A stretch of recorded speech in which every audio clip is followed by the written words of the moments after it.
Uh, uh.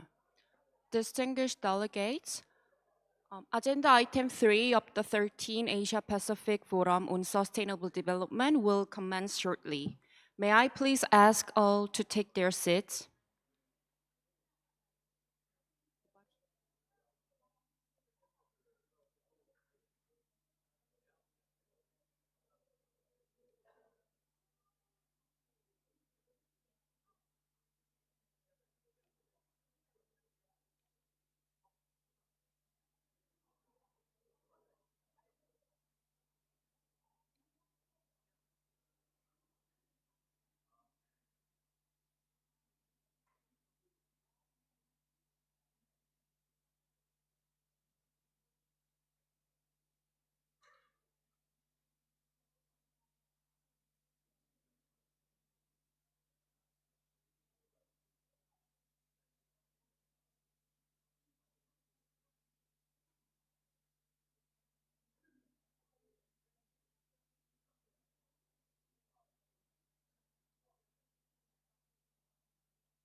Distinguished delegates, Agenda item 3 of the 13 Asia-Pacific Forum on Sustainable Development will commence shortly. May I please ask all to take their seats?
Distinguished delegates, Agenda item 3 of the 13 Asia-Pacific Forum on Sustainable Development will commence shortly.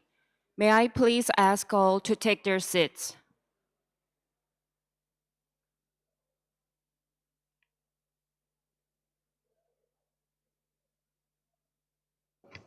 Excellency, distinguished delegates, very good morning to all of you. Welcome to day 2 of the 13th Asia-Pacific Forum for Sustainable Development.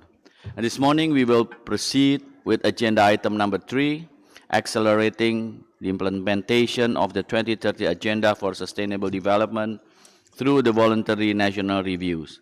The document pertinent to this meeting is Leaving No One Behind in Cities and Communities, Sustainable Development Goal Localization and Inclusive Planning in Asia and the Pacific, ESCAP/RFSD/2026/4.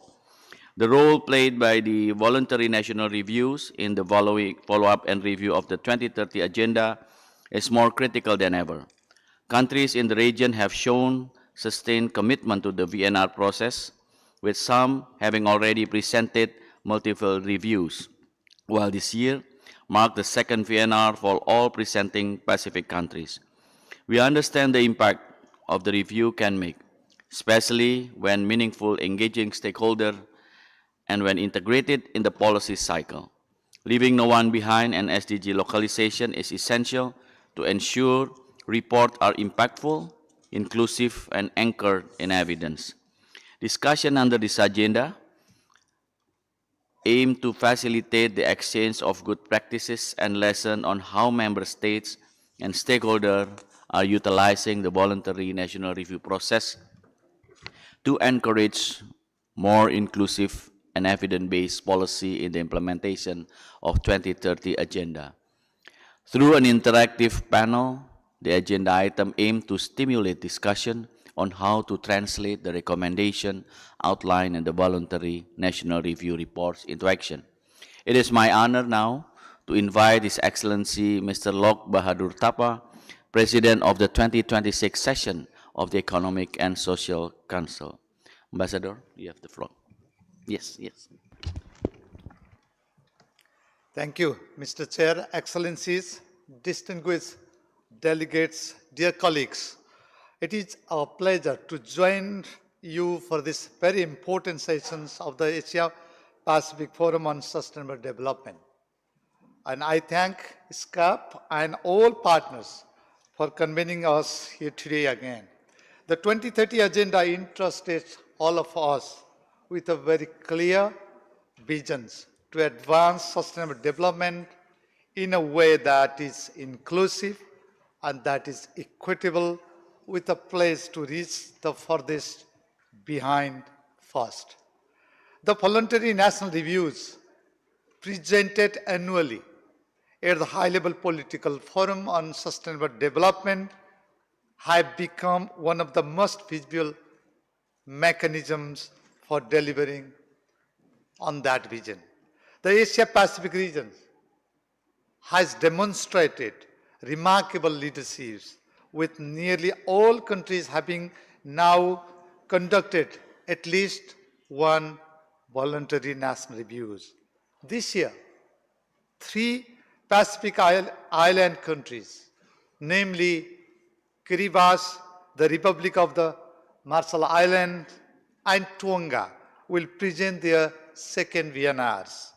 This commitment illustrates a region deeply invested in tracking progress, identifying bottlenecks, and mobilizing whole of the government and whole of the society action. Today's session is an important opportunity to deepen regional collaboration and peer learning. The Asia-Pacific region has generated some of the most innovative practices, from community-driven resilience initiative and local climate adaptation strategies to new approaches for integrating SDGs into national budgets and planning frameworks.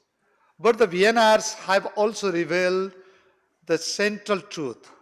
National averages often mask deep inequalities. Across the regions, successive VNRs highlight disparities across gender, across age, geography, disability, and income. Upholding the pledge to leave no one behind requires disaggregated data, inclusive analysis, and the courage to confront structural disparities. Allow me to highlight 3 priorities that I believe can guide the next generations of VNRs and help accelerate implementation. First, strengthen analytical depth. The growing emphasis on evidence-based reviews, including the use of disaggregated data, is key to progress. It is encouraging that more countries are strengthening statistical systems and using new data sources to understand who is furthest behind and why. Such efforts are essential for targeted policies and for ensuring that progress reaches everyone. VNR should move beyond description to focus on solutions, to trade-offs and implementation pathways. The most impactful VNRs are those that identify what is working, what is not, and where support is needed the most. Second, enhance coherence across level of governance. Implementation happens where people live, in municipalities, in villages, in districts, and in islands. SDG localization has become indispensable for turning national commitments into national improvements in people's lives. This is why I strongly welcome the increasing use of voluntary local reviews across this region. VLRs amplify local innovations, support policy coherence, and build the vertical integration needed between national and local action. Together, VNRs, they form a more complete picture of progress and the challenges the countries are facing. By integrating VLRs, citizen-generated data and local experiences, member states can improve policy alignment and ensure that national strategies reflect the realities of the communities, particularly those struggling with climate impacts, with economic vulnerabilities, and geographic isolations. The third, build structured follow-up to move from review to action.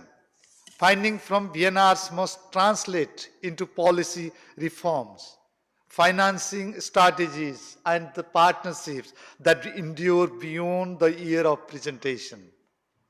Regional forums such as this one are essential for sustaining momentum and supporting countries in periods between reviews. As President of the Economic and Social Council, I am committed to ensuring that the high-level political forum continues to serve as a platform that is focused, action-oriented, and deeply connected to regional perspectives. The experiences you share here will shape the global conversation in New York and support more meaningful follow-up to the national and regional commitments. Excellencies, dear colleagues, with only 4 years left to 2030, we are in a critical phase. We must focus our collective efforts on what drives the most impact. Strong evidence, inclusive participations, empowered local leadership, and practical solutions that can be adopted and scaled up. Together, let us ensure that every review becomes not only a moment of reflection, but a catalyst for renewed actions, action that reaches the most vulnerable and accelerate progress for all. I thank you for your leadership and most importantly, your partnership. I thank you. I thank His Excellency Ambassador Lok Bahadur Durtapa for your remarks. And now to facilitate the discussion under this agenda item, we are honored to have Mr. Mamadou Kane, UN Resident Coordinator, Multi-Country Office in Micronesia, who will moderate the panel of this discussion. It is my pleasure now to invite the moderator and the speaker to the stage.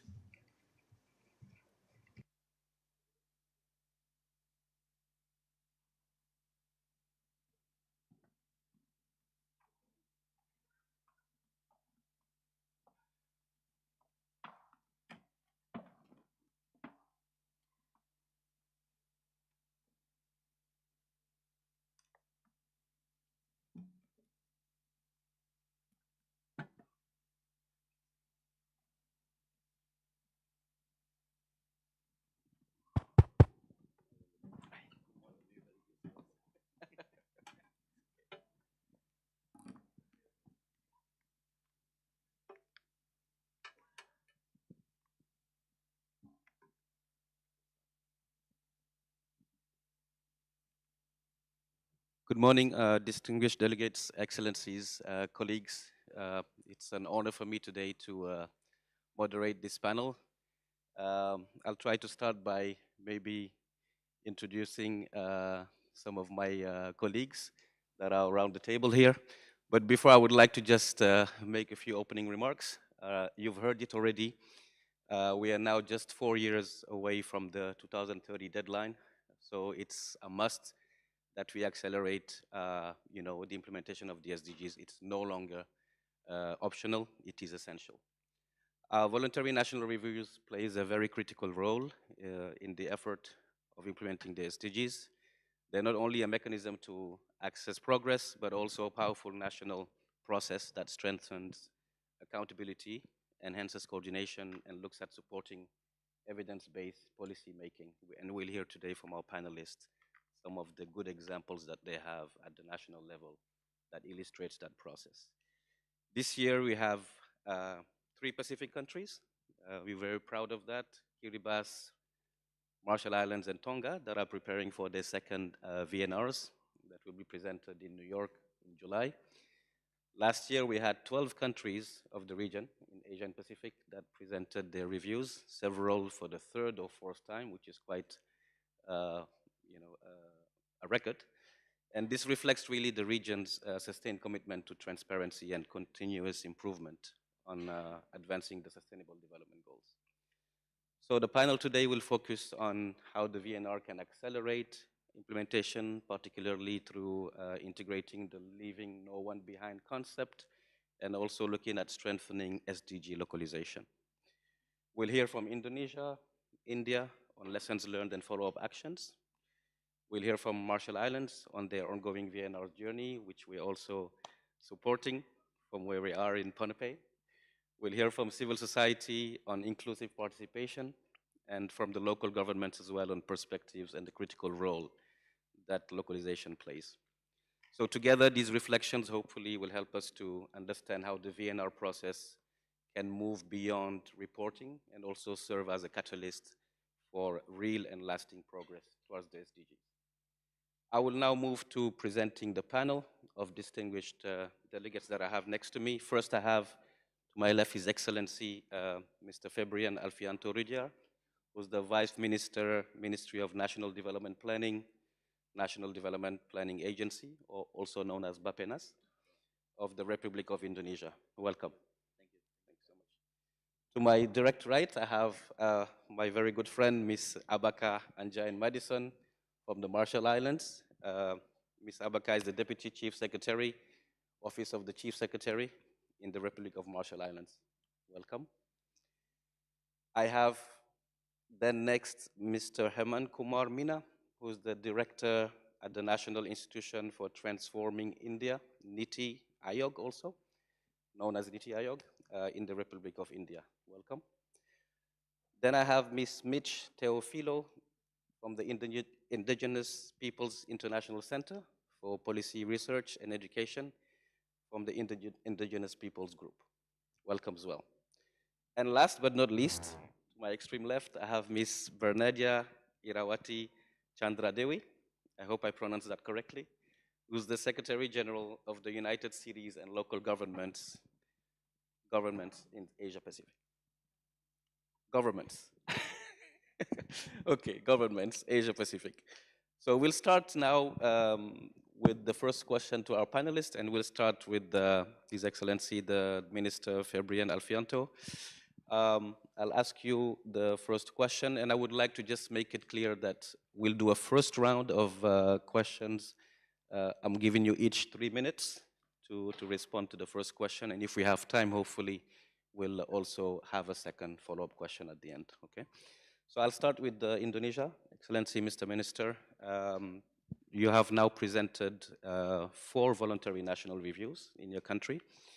Could you please tell us how the integration of leaving no one behind has evolved over these 4 cycles, and particularly through disaggregated data and the SDG localization? If you can tell us what the lessons learned have been so far, and how what you can share about the VNRs so far. Thank you. Please, the floor is yours. Thank you, and first of all, thank you for having me in this. I think it's very important and pertinent discussion that we had.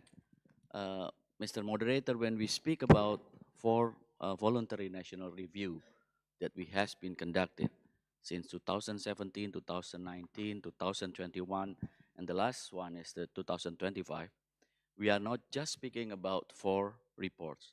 In fact, we are speaking about how a country like us learns so much.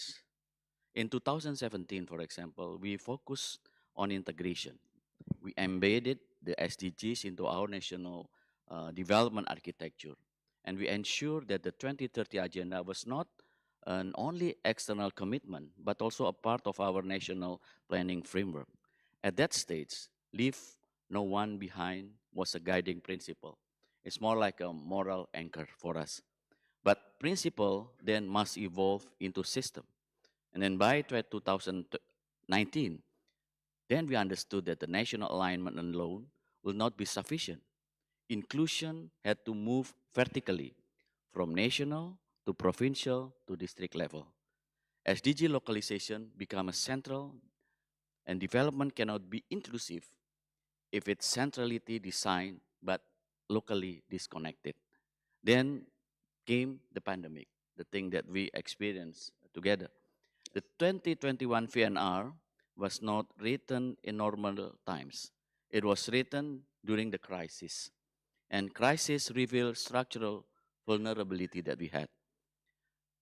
LNOB, I just want to abbreviate it LNOB, so it will take time.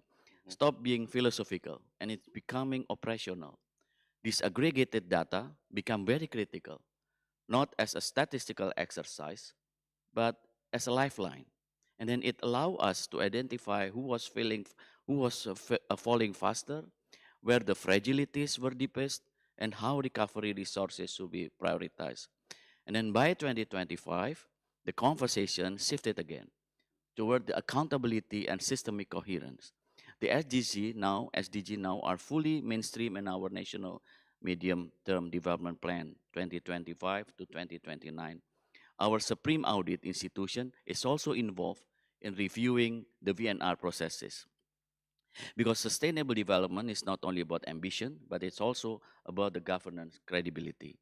We strengthen our analytical tools, LNOB trees, geospatial mapping, small area test estimation, unified socioeconomic databases, and this tool allow us to move from aggregate average to granular realities.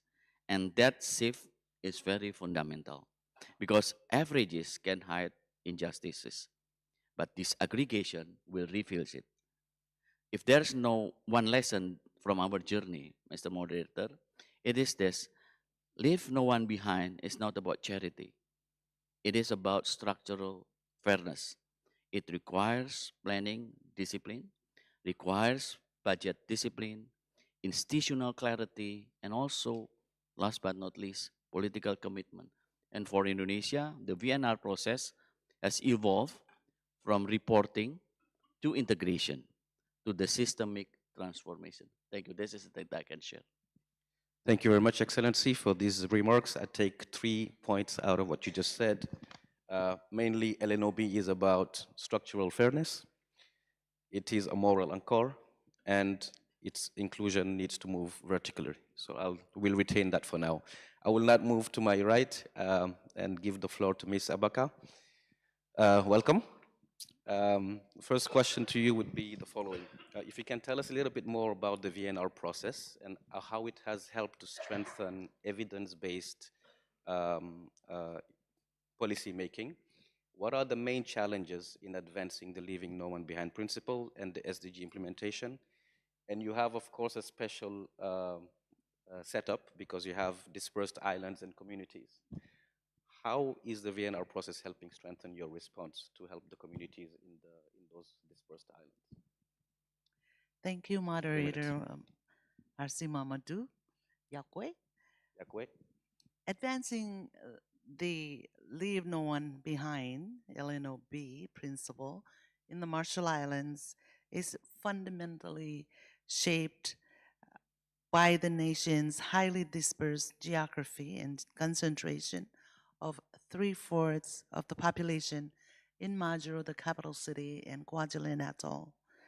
creating persistent rural-urban disparities in access to services, livelihood opportunities, and infrastructure. Neighboring island communities continue to rely heavily on copra, handicrafts, and subsistence activities with limited access to health, education, and economic opportunities. These issues are well embedded in RMI's National Strategic Plan, which has the SDG integrated as appropriate.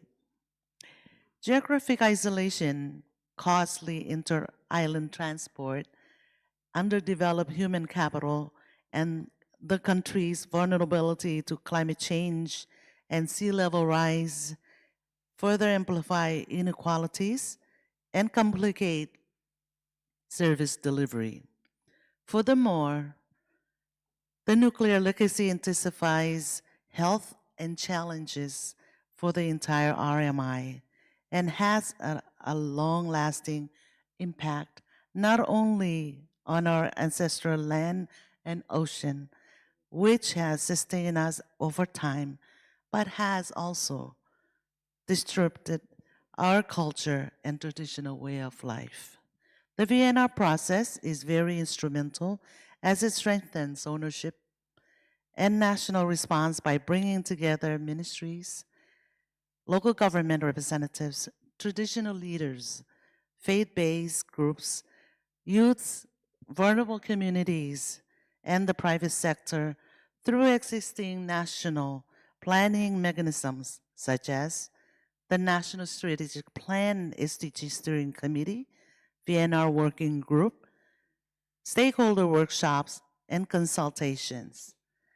These platforms improve coordination, enhance understanding of LNOB priorities, and expand participation from communities that are underrepresented.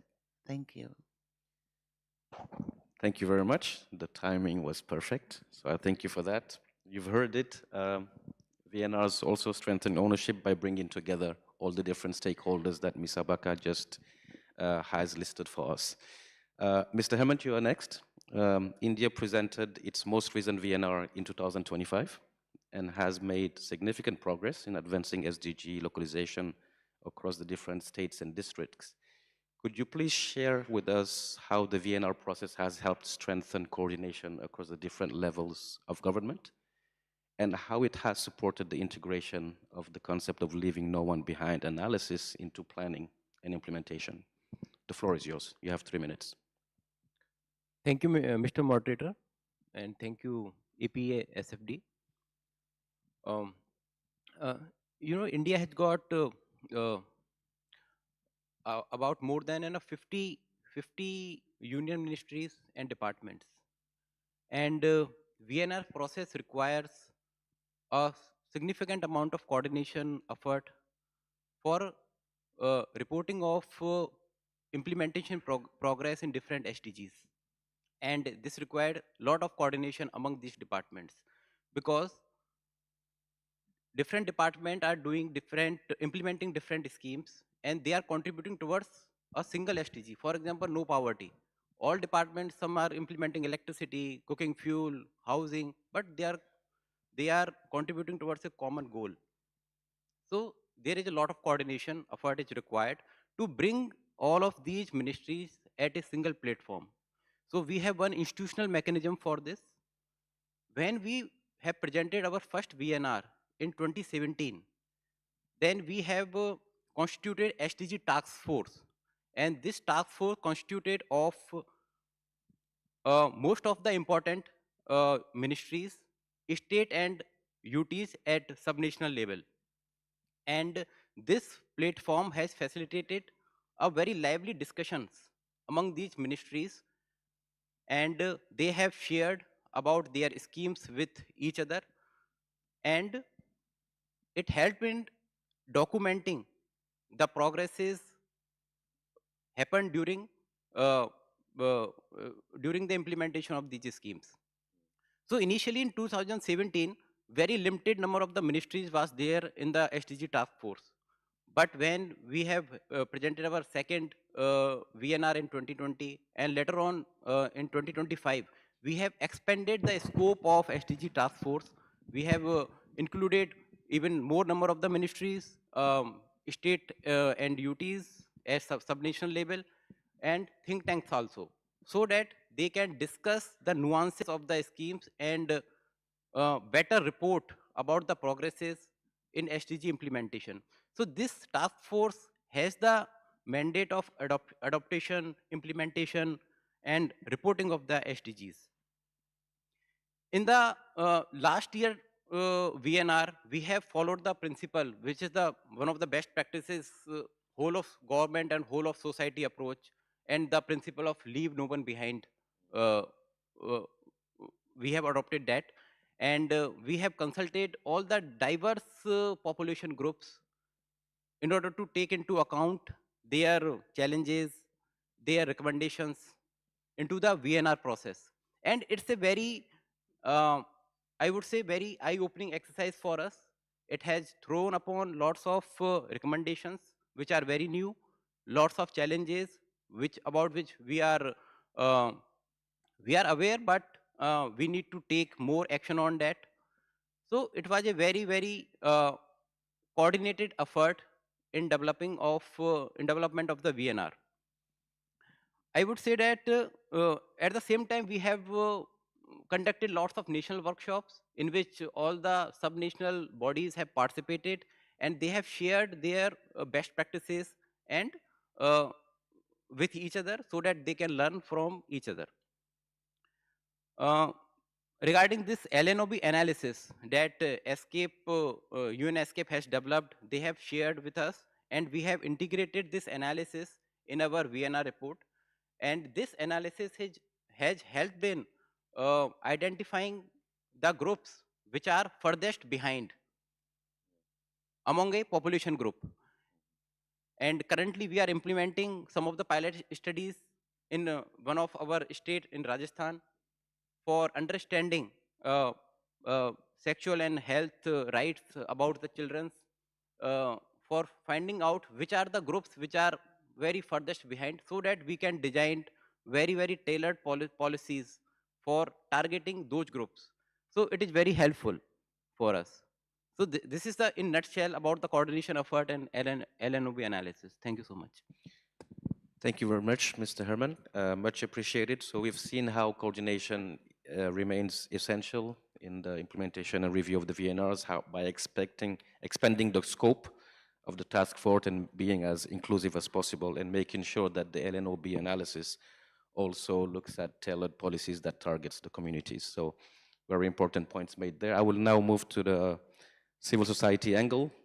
Ms. Smith, if you could please tell us from your experience, how has the civil society engagement, particularly the contribution of the citizen data, helped uncover gaps or inequalities that may remain hidden in official statistics? And why is this integration essential to ensuring that the VNR findings are translated into a more inclusive, evidence-based policies? Sorry. Thank you so much, moderator, for that question. Distinguished delegates, good morning, everyone. I sit here on behalf of the Asia Pacific Regional CSO Engagement Mechanism, or the APRSM, and the Indigenous Peoples Constituency. For the question, ultimately, civil society has been very transformative in uncovering realities that official statistics often miss. Official data tends to be aggregated, delayed, and shaped by institutional priorities. But when communities themselves document their lived experiences, whether it's women tracking unpaid care work, indigenous peoples mapping land use, or even grassroots organizations monitoring access to healthcare services, we begin to see the gaps and inequalities that remain invisible in national averages. Citizen data exposes the blind spots of official reporting. For example, while national statistics may show progress in education enrollment, community level data can reveal that indigenous children still face systemic barriers, or that rural schools lack teachers or resources.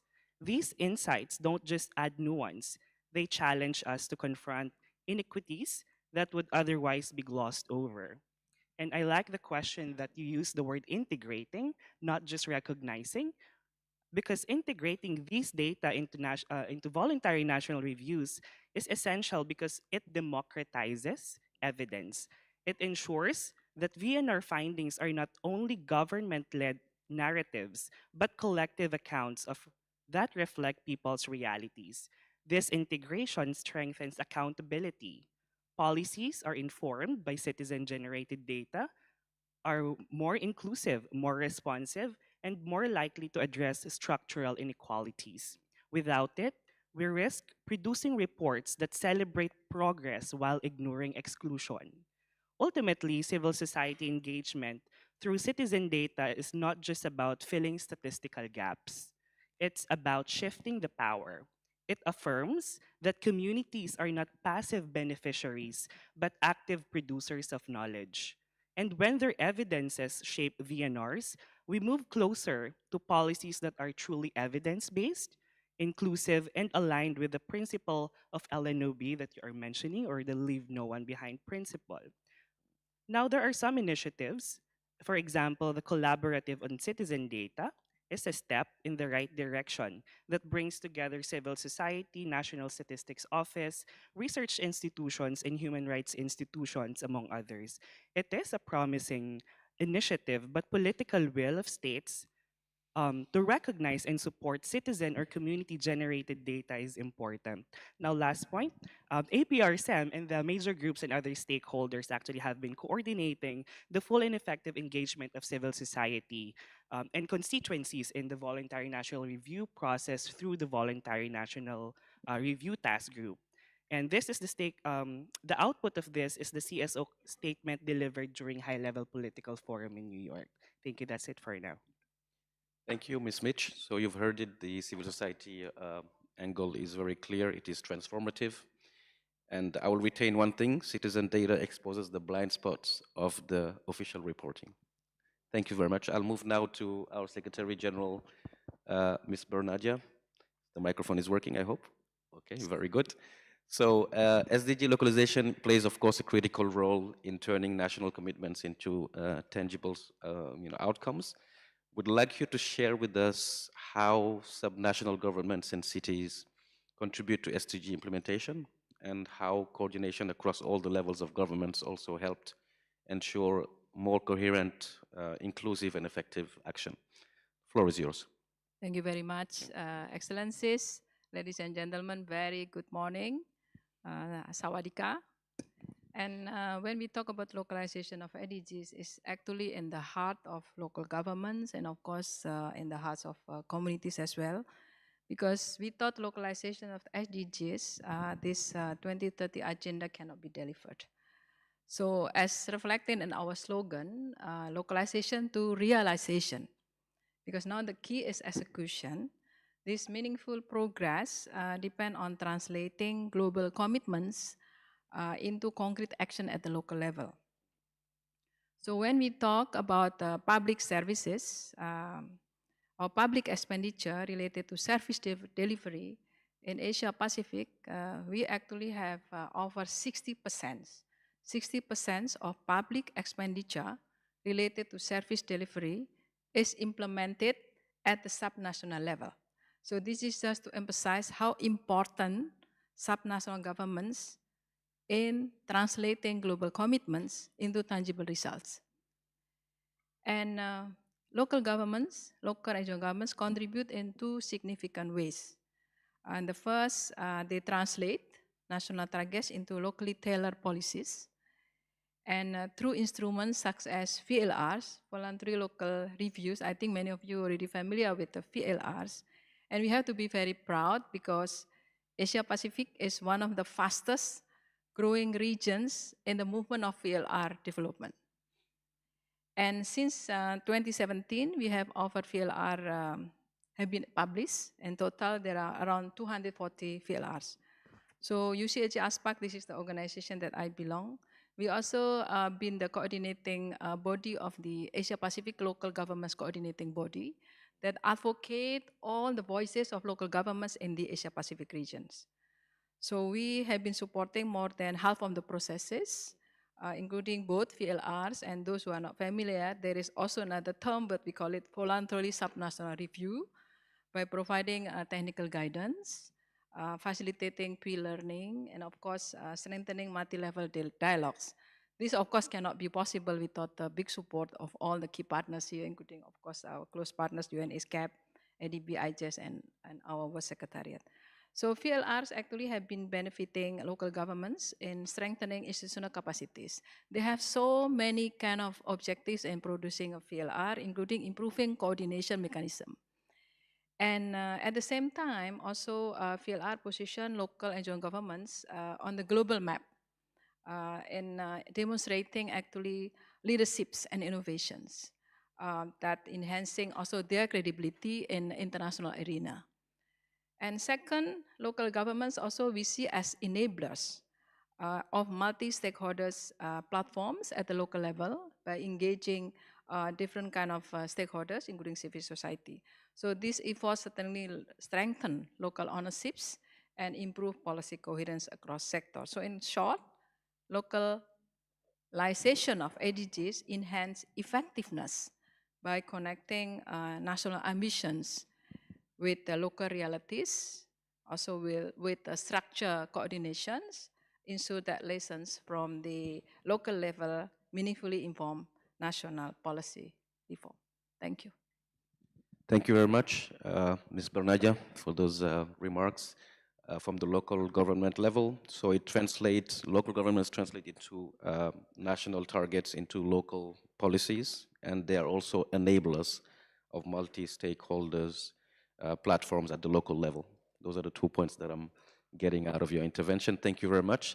I will now allow our 2 resident coordinators who are in the room, my colleagues Dirk Wagner. Dirk is the resident coordinator in Fiji, Solomon Islands, Tonga, Tuvalu, and Vanuatu, to take the floor and give us a quick 2-minute intervention on your perspective on the VNRs as well before giving the floor to, to Pauline, and I will introduce Pauline in the second round. Dirk, you have the floor. Thank you, Mamadou. Excellencies, distinguished delegates and panelists, good morning, and thank you for inviting me to contribute to this panel discussion. It's an opportunity to learn from the esteemed panelists about the challenges and hands-on experiences they have encountered while implementing the 2030 Agenda. In the Pacific region, Papua New Guinea and the Federated States of Micronesia successfully presented their voluntary national reviews in 2025. This year, Tonga, Kiribati, and the Republic of the Marshall Islands will present their second VNRs. These achievements demonstrate the strong and unwavering commitment of the Pacific countries to the 2030 Agenda. The VNR processes in our Pacific region have played a crucial role in strengthening national capacity. They have improved the use of data to identify inequalities and reinforced the localization of the SDGs. This ensures that implementation reaches communities across remote islands and at subnational levels. The capacity building and technical support provided by the United Nations system, including ESCAP and the UN country teams, have been instrumental in this progress. If you allow me, Mamadou, I have the following questions to the panel. I'm particularly interested in hearing from the panel about how UN capacity building and technical support have translated into systems change that aligns with the leave no one behind principle and the localization of the SDGs during their VNR and follow-up processes. Additionally, I would like to know what evidence of uptake they have observed. Thank you very much. Thank you very much, Dirk. I'm looking around at the panel, and I will repeat the question just to make sure that everybody's online with what Dirk has actually put on the table. So the question is, how did UN capacity building and technical support translate into system change for LNOB and SDG localization during the VNRs and the follow-up processes, and what evidence of uptake do you have? I'm looking around, and I would like to ask for a volunteer first before yeah, you can go ahead. Please, Excellency, go ahead. Well, thank you so much. I think it is very pertinent question.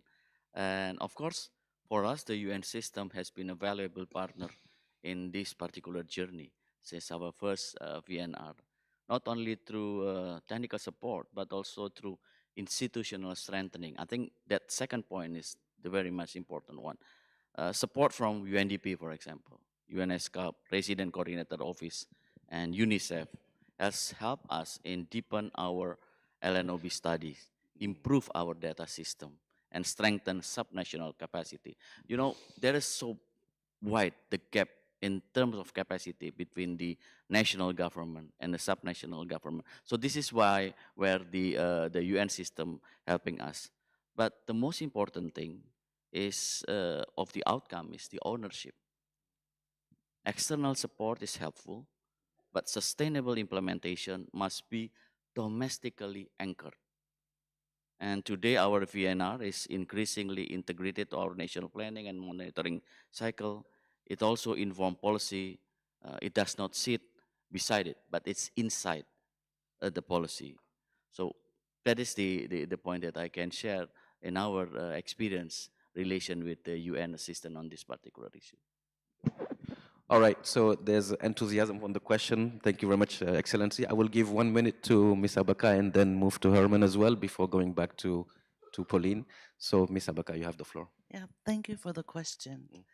Firstly, I would like to convey RMI's deepest appreciation to ESCAP for providing the support for our VNR process. The continued technical and capacity building engagements throughout this process has helped strengthen coordination across the existing national committees, such as the National Strategic Plan / SDG working groups and the VNR task force. These committees have wide representation with membership not only from all across government agencies, but also includes members from the private sector, NGOs, and vulnerable groups. The process helps us to further align the SDGs with our national priorities and informs the progress reporting of our national strategic plan.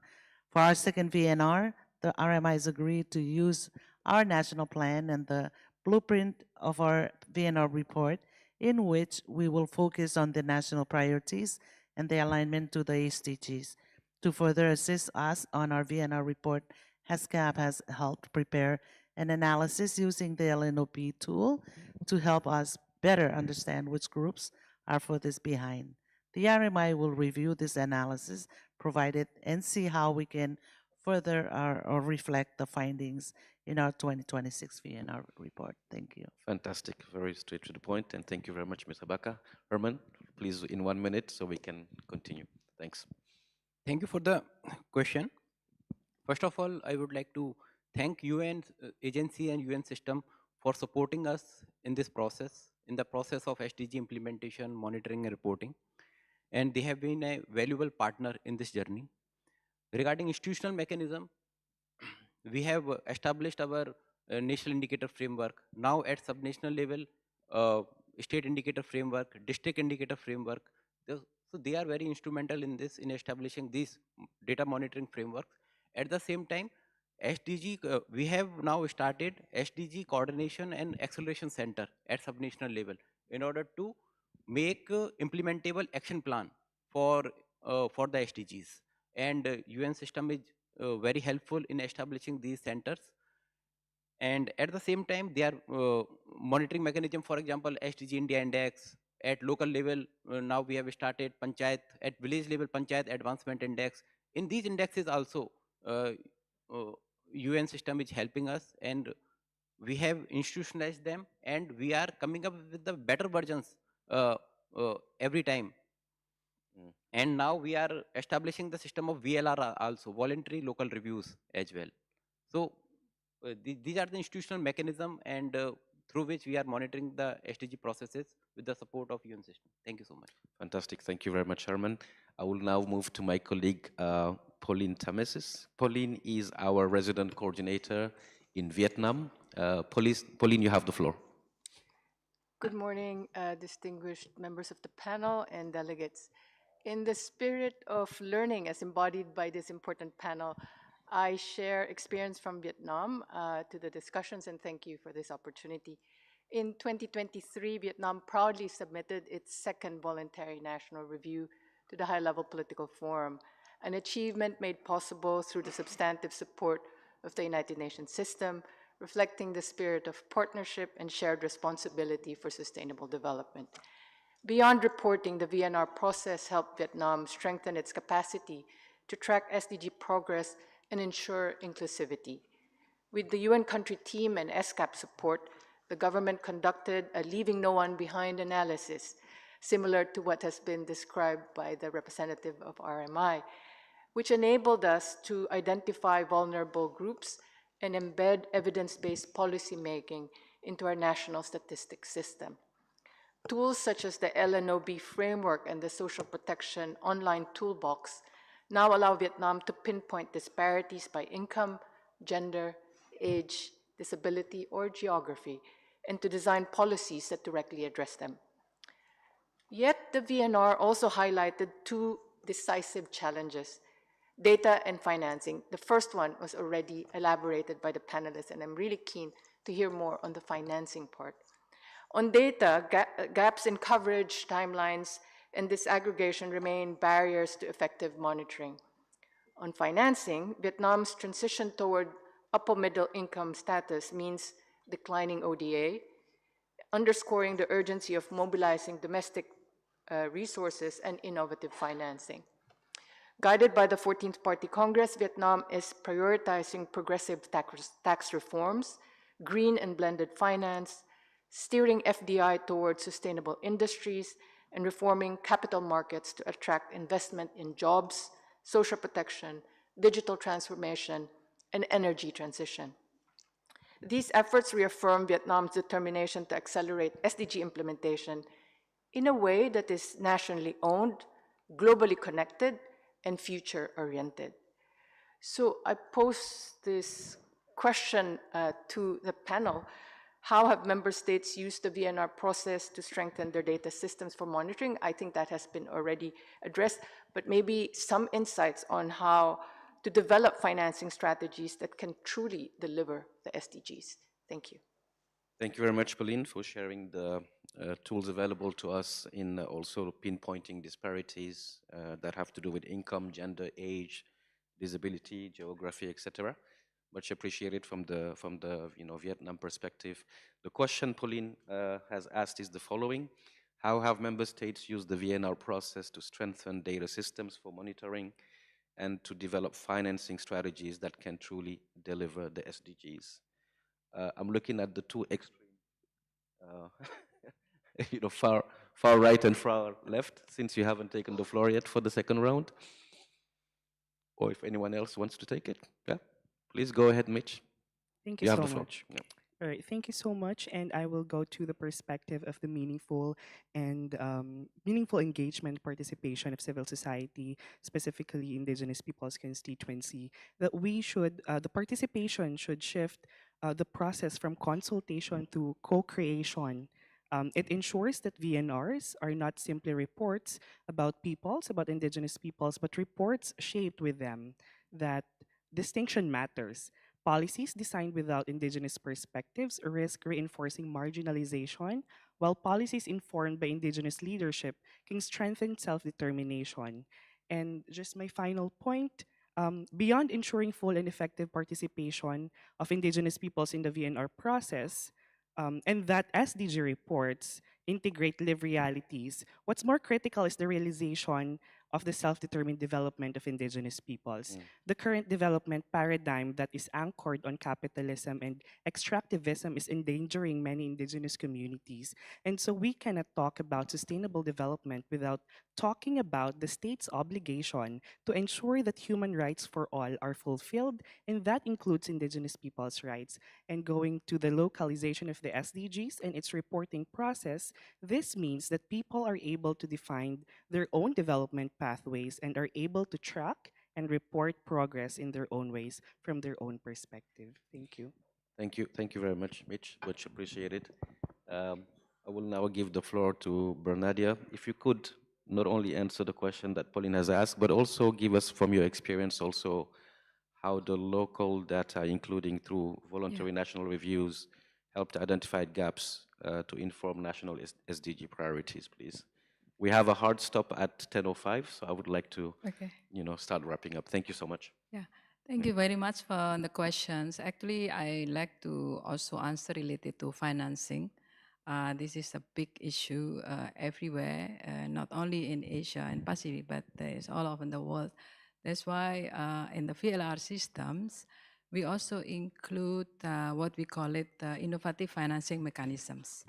So how these SDGs can be implemented using different kind of financing mechanisms. Is using a PPP, public-private partnerships, also having bonds, also having blended finance. This has been mentioned in the VLR. So in VLR, it's not just about best practices sharing that we put also in VLR, but it's also about how the local governments particularly raise their resources, not depending too much on the support from central governments, because this is why it's important. It's not just about regulation, but also about creativity and innovations. Second, about this, what you call it, leaving no one behind, because I think if we want to be serious, to be able to deliver this, our promise of leaving no one behind, we want to be seen as not actor to be consulted only, but we want to be also co-creator of these processes and these policies. But I also want to say here that I'm very grateful that a lot of member states have been including local government's perspective and of course local communities' perspective in the VNR, comparing to 2015, the started of the SDGs, because now almost more than 50% of VNRs in Asia Pacific includes the perspective of local governments. I think that's very grateful. About the data, I think it's a time of, I know this is a gap of data that we face, but in the VLR, one of the things that we managed to do is that also create a kind of conducive environment for local governments to have data that also be used as a policy evidence as well. Thank you. Thank you very much, Bernardia. Much appreciated. I will now try to just give you each 30 seconds to 1 minute just to do takeaways, if you don't mind. Because we are actually getting out of time. It's 5 minutes left, unfortunately. We would love to continue, but we have to stop here. So maybe I'll start with you, Bernardia, again, if you don't mind. Thank you. The acceleration of 2030 agenda in this region will depend on institutionalizing multi-level governance and strengthening local data ecosystem and aligning financing with territorial realities, because leaving no one behind begins at the local level. I go back again to our slogan, localization to realization. I think the time is not to execute, not to talk about planning, planning, and planning again. Thank you. Thank you very much. Excellency, Deputy Minister. Well, thank you so much. I think for Indonesia, I think the VNR is no longer a reporting exercises. It's become like a medical checkup for us. It's not comforting, but I think that is the most honest thing that we can see about our state. And across our 4 cycles, we have moved from reporting to integration to transformation, and leave no one behind now shape us how we use this aggregated data, how we allocate the resources, because that's very important. Mismatch in the allocating resources will result in a very bad situation for our SDG implementation. But I believe 2030 is near. It's only 4 years from now. And the real challenge is not accelerating delivery, but how we be able to sustain our commitment beyond 2030. And I think it will, if we keep inclusion at this, there is a couple things that I want to put it in the focus. We should focus on how for us to be able to lessen this inequality, because I think inequality become the heart of the problem when we're going to proceed with SDGs. Thank you so much. Fantastic. Very good conclusion. Thanks so much. Ms. Apaka, Okay. take away. Um, yeah, thank you. The Vienna process directly advance evidence-based policy making by enforcing the role of the National Strategic Plan, which is aligned to the SDGs and other international and regional commitments such as the 2050 strategy for the Blue Pacific, and also strengthening the monitoring and evaluation framework that the that links policy objectives, relevant indicators. This includes annual reporting, baseline data collection, and developing database. Coordination is strengthened through the NSP SDG Steering Committee and its pillar task forces, which aligns sectoral and ministerial planning that with national goals and ensure that local level inputs fit into national decision making. The multi-stakeholder workshops and validation processes build shared ownership across government, civil society, and local leaders, making it more likely that LNOB commitment translate into concrete policy and targeted investment after the review. These mechanisms help embed national priorities and LNOB issues into the operation system of government, moving it from reporting exercise to planning, budgeting, and implementation. Thank you. Very good. Thank you very much. Next, Herman. I would like to say that there are only three things that we have to keep in mind: the whole of government approach, whole of society approach, and leave no one behind principle. If we follow these three things later in spirit, I think it can reveal countries' realities in a true manner. Thank you. Very good. Very succinct. Much appreciated. And last but not least, Mitch, take Thank away. you. Yep. And well, in practice, this leave no one behind commitment should translate into concrete actions like targeted resource allocation, recognition of indigenous governance systems, and accountability mechanisms that reflect community priorities. It is about moving from promises to practice. By integrating indigenous peoples and people's realities into VNRs, we ensure that national reviews are not just measuring progress, but actively redistributing power towards those historically excluded. This is how LNOB becomes more than a slogan. It becomes a pathway to justice. Thank you. Thank, thank you. Thank you very much. We have a hard stop in about a minute, so I will try to do a quick wrap up. So this morning, of course, we had very interesting discussions which have provided, I hope, valuable insights for all of you in the room on how the VNR process can serve as a powerful tool to accelerate the implementation of the 2030 agenda. Of course, each country brings a different perspective on the on the context and priorities. But we've heard clearly that there are many challenges and many solutions are shared across all the countries, and they create important opportunities as well for for the stakeholders to do some peer learning and partnerships and look at collective progress. So that's very important. As highlighted through the session as well, the effectiveness of the VNR really depends on the ability to identify inequalities, integrate the leave no one behind principle, and look at also strengthening coordination across all levels of governments. We just heard it. SDG localization and inclusive stakeholder engagement are essential to ensure that national commitments translate into meaningful results for the communities, even the furthest behind. And all the UN system in that vein can actually remain a very good actor and partner. We hope that you will continue, of course, coming to us for these processes, and we are committed to supporting member states through this capacity building, technical assistance, and facilitating the inclusive and evidence-based process. By strengthening, of course, national ownership and ensuring that VNR's findings inform policy making and implementation, we can help accelerate, hopefully, the progress towards achieving the Sustainable Development Goals. With this, I would ask you to please give a round of applause to our panelists who have been fantastic. And thank you. Thank you very much. Much appreciated. This is the end of the roundtable. We really appreciate it. It was an honor to moderate the panel. Thank you.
I would like to thank Mr. Kane for the great moderation of the panel and for summarizing the interesting discussion that we just heard in the panel.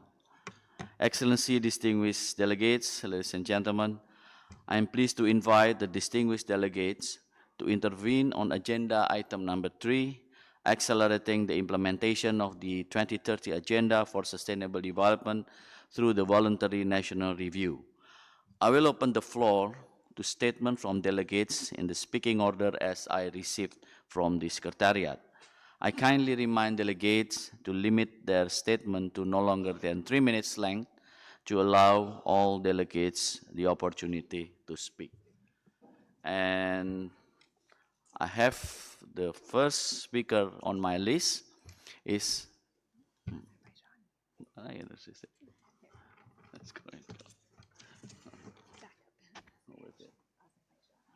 Azerbaijan, Thank to you, be Mr. followed Chair. by China. You have the Thank you, floor, Mr. sir. Chair, Excellencies, distinguished delegates. Azerbaijan is among the countries that have presented 4 voluntary national review at the United Nations High-Level Political Forum. This continues to reflect sustained engagement with 2030 Agenda and ongoing effort to align national development priorities with global commitments. Over time, we have aimed to ensure that the VNR process contributes to strengthening domestic institutions and improving policy coherence. Following our first VNR, Azerbaijan reinforced national coordination on the sustainable development goals through high-level mechanism chaired at the Deputy Prime Minister's level. This approach supported the whole of government perspective, clarifying responsibilities across line ministries and integrating SDG targets into national development strategies. An important area of progress has been the gradual integration of SDG considerations into public financing planning. Azerbaijan introduced SDG-related budget tagging and undertook effort to align public expenditures with national development objectives. These measures enhance transparency, strengthen the link between fiscal policy and development outcomes, and encourage institutional accountability. The development of integrated national financing framework, INFF, further supported coherence among public budgets, development cooperation, private sector participation, and green financing instruments. Each VNR cycle also underscored the importance of reliable data and digital innovation. Azerbaijan expanded SDG indicator coverage, improved disaggregated data collection, and invested in digital public service platforms. Our review has consistently emphasized that sustainable growth must be accompanied by investment in human capital. Reforms in education, digital skills development, social protection, and gender equality have been pursued with a view of reinforcing the interlinkages between education, decent work, and reduce inequalities. Perhaps most importantly, engagement with the VNR process has fostered institutional learning. Each review has provided an opportunity to identify gaps, refine coordination mechanism, strengthening monitoring tools, and broaden stakeholder participation. Excellencies, Azerbaijan experience suggests that when the voluntary national review are embedded with national decision-making system, they can serve as a platform for reflection, policy refinement, and institutional strengthening. We share our experience in a spirit of cooperation and remain committed to learning from others, deepening regional collaboration, and working collectively towards the effective and inclusive implementation of 2030 Agenda. I thank you. I thank distinguished delegate of Azerbaijan. I would like to invite distinguished delegate of China to be followed by Republic of the Marshall Islands. You have the floor. 尊敬的主席、女士们、先生们、朋友们，上午好。我发言的题目是建设创新、宜居、美丽、韧性、文明、智慧的现代化人民城市。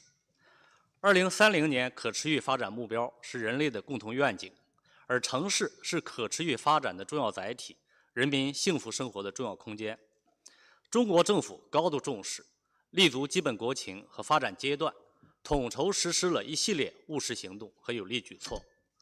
我们秉持习近平主席提出的人民城市理念，把城市作为有机生命体系统谋划，推动城市发展取得历史性成就。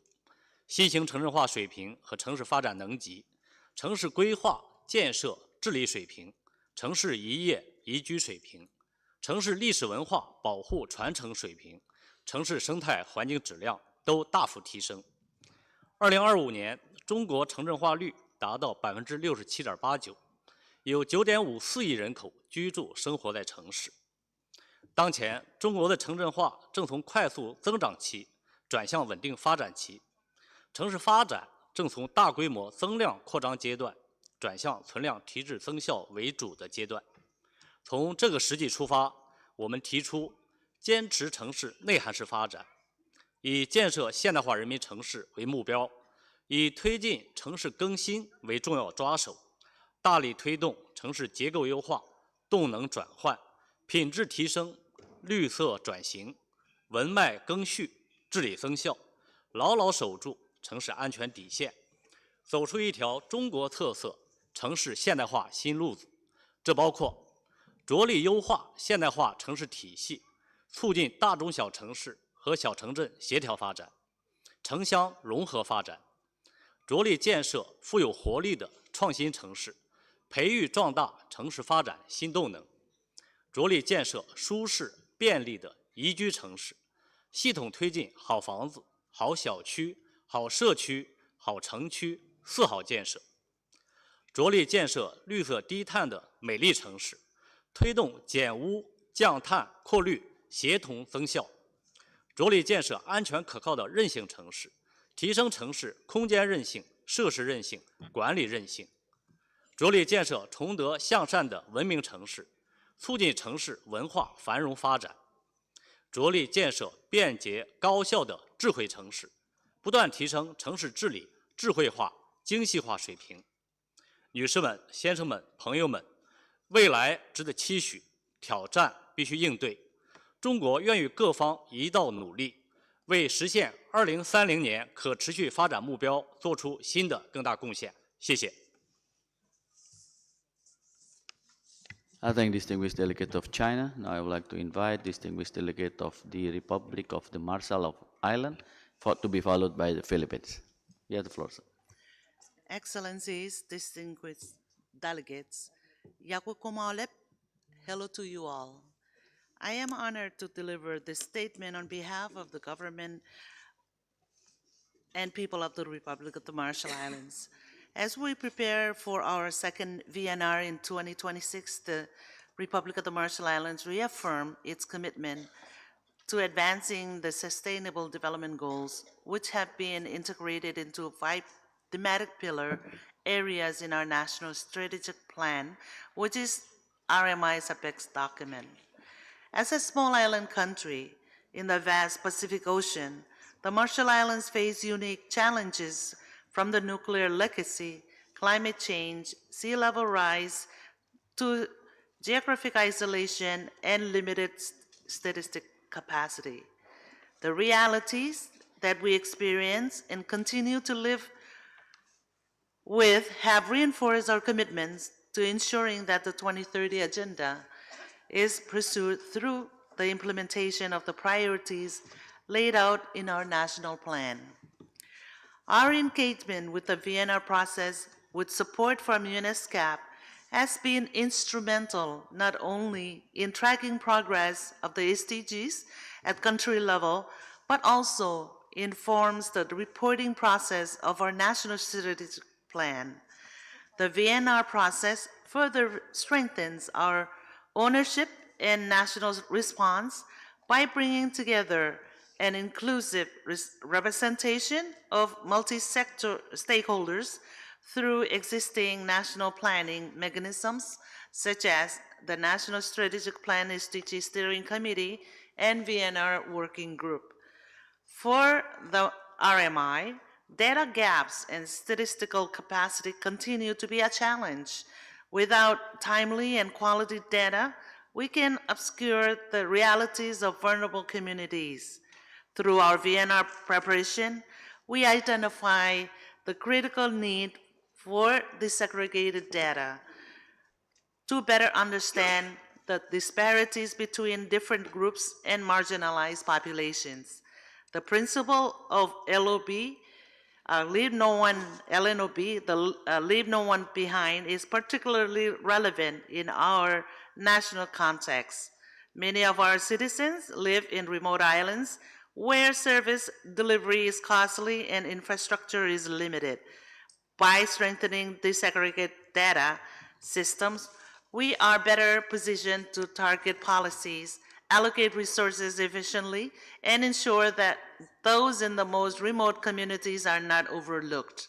Excellencies, the Vienna process has demonstrated that Distinguished delegates of transparency, Marshall Islands, please conclude. participation, and data-driven reflection are powerful tools.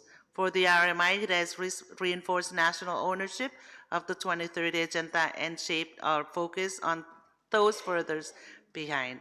We remain committed in strengthening our data system, empowering our communities, and advancing sustainable development in partnership with international community. Komoltada, thank you. I thank distinguished delegate of the Republic of the Marshall Islands. Now I invite the distinguished delegate of Philippines to be followed by Fiji. Distinguished Chair, Excellencies, esteemed delegates and colleagues, we have less than 5 years before the conclusion of the 2030 Agenda, yet we are still far from achieving our goals. It is imperative that we take effective measures to accelerate the implementation of the Agenda, and in our experience, one of the most effective ways is through voluntary national reviews. VNRs empower us to not only measure progress, but more importantly, to recalibrate our efforts and act with greater urgency. Last year, in 2025, the Philippines undertook its 4th VNR, one of only 4 countries that year to engage at such depth in the VNR process. This reaffirms our conviction that the VNR remains a strategic governance tool that is fully aligned with our national development vision, which is called Ambisyon Natin 2040. And it is a clear demonstration that evidence-based course correction works. In the spirit of our shared commitment to achieving the 2030 Agenda, allow me to share 3 key lessons drawn from our experience. First, sustainable development becomes possible when anchored on inclusive engagement and partnerships. Through the whole of nation plus approach of the Philippines, we have institutionalized collaboration among government, civil society, academia, and the private sector, including through our stakeholders chamber on the SDGs. This ensures that our VNR, as well as our broader governance processes, reflects diverse voices and lived realities across all sectors of our country. Second, our innovation on data enhance our actions. The Philippines is recognized for maintaining one of the most robust SDG monitoring systems in the Asia-Pacific region, having transformed our statistical systems into directive tools for policy making. Through the SDG Watch, which is our public digital platform, the Philippines ensures transparency and accessibility of SDG data. This is further complemented by our Pace of Progress tool, which enables us to measure the implementation speed, identify targets requiring greater focus, and inform targeted regional development plans.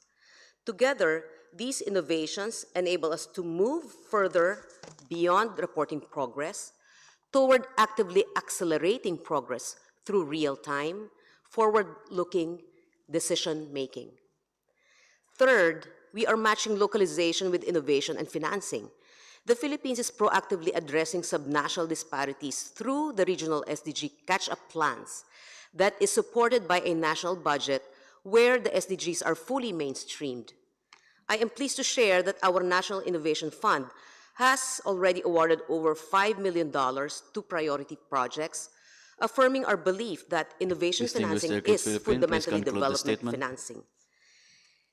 Beyond our national efforts, the Philippines is honored to serve as co-chair of the Group of Friends of Voluntary National Reviews for the 5th consecutive year, supporting fellow countries in strengthening their VNR processes. We have worked diligently over the years to advance our belief that VNRs form part of a dynamic and participatory process that strengthens accountability, mutual learning, and collective progress. Thank you for your kind attention. I thank distinguished delegate of Philippines. I would like to invite distinguished delegate of Fiji to be followed by APRCM. You have the floor. Thank you, Chair. Excellencies and distinguished delegates, Nisambula. Fiji presented its first VNR in 2019, showing considerable progress with our SDGs implementation. However, within a year, the world faced the unprecedented health crisis of the COVID-19 pandemic, which put a halt to any progress and exposed harsh inequalities that exist between the developed North and the developing South. Based on World Bank figures, Fiji's economic growth contracted by 19% in 2020, one of the worst economic downturns in Fiji's history. In this context, the Fijian government committed to building back better and stronger, working towards a more resilient economy that could sustain future shocks, leaving no one behind. The VNL process fosters a whole of government and whole of society approach, inclusive stakeholder engagement involving civil society, youth, women's groups, persons with disabilities, local authorities, and the private sector ensures that national SDG actions reflect lived realities and strengthen ownership across society. This participatory nature enhances policy relevance and accountability and is the process that Fiji undertook when preparing Fiji's second VNR in 2023. At the same time, we recognize persistent challenges, particularly in the availability of reliable SDG data. Comprehensive and disaggregated data are fundamental for tracking progress and shaping responsive evidence-based policies. As highlighted in recent assessments, significant gaps remain across key indicators, especially in areas such as gender inequality, climate action, and peace and justice, where data limitations can obscure realities of women and girls, persons with disabilities, rural and maritime communities, and those most vulnerable to climate shocks. Strengthening institutional capacity and building a common understanding of SDG indicators is therefore central to accelerating implementation of the 2030 agenda. VNRs must be more than periodic reporting exercises. They must serve as strategic instruments that directly inform national planning, budgeting, and implementation. In Fiji's case, the integration of sustainable development goals in the National Development Plan 2025 to 2029 and Vision 2050 ensures that SDG commitments are operationalized through clearly defined policies, strategies, and outcome-based key performance indicators.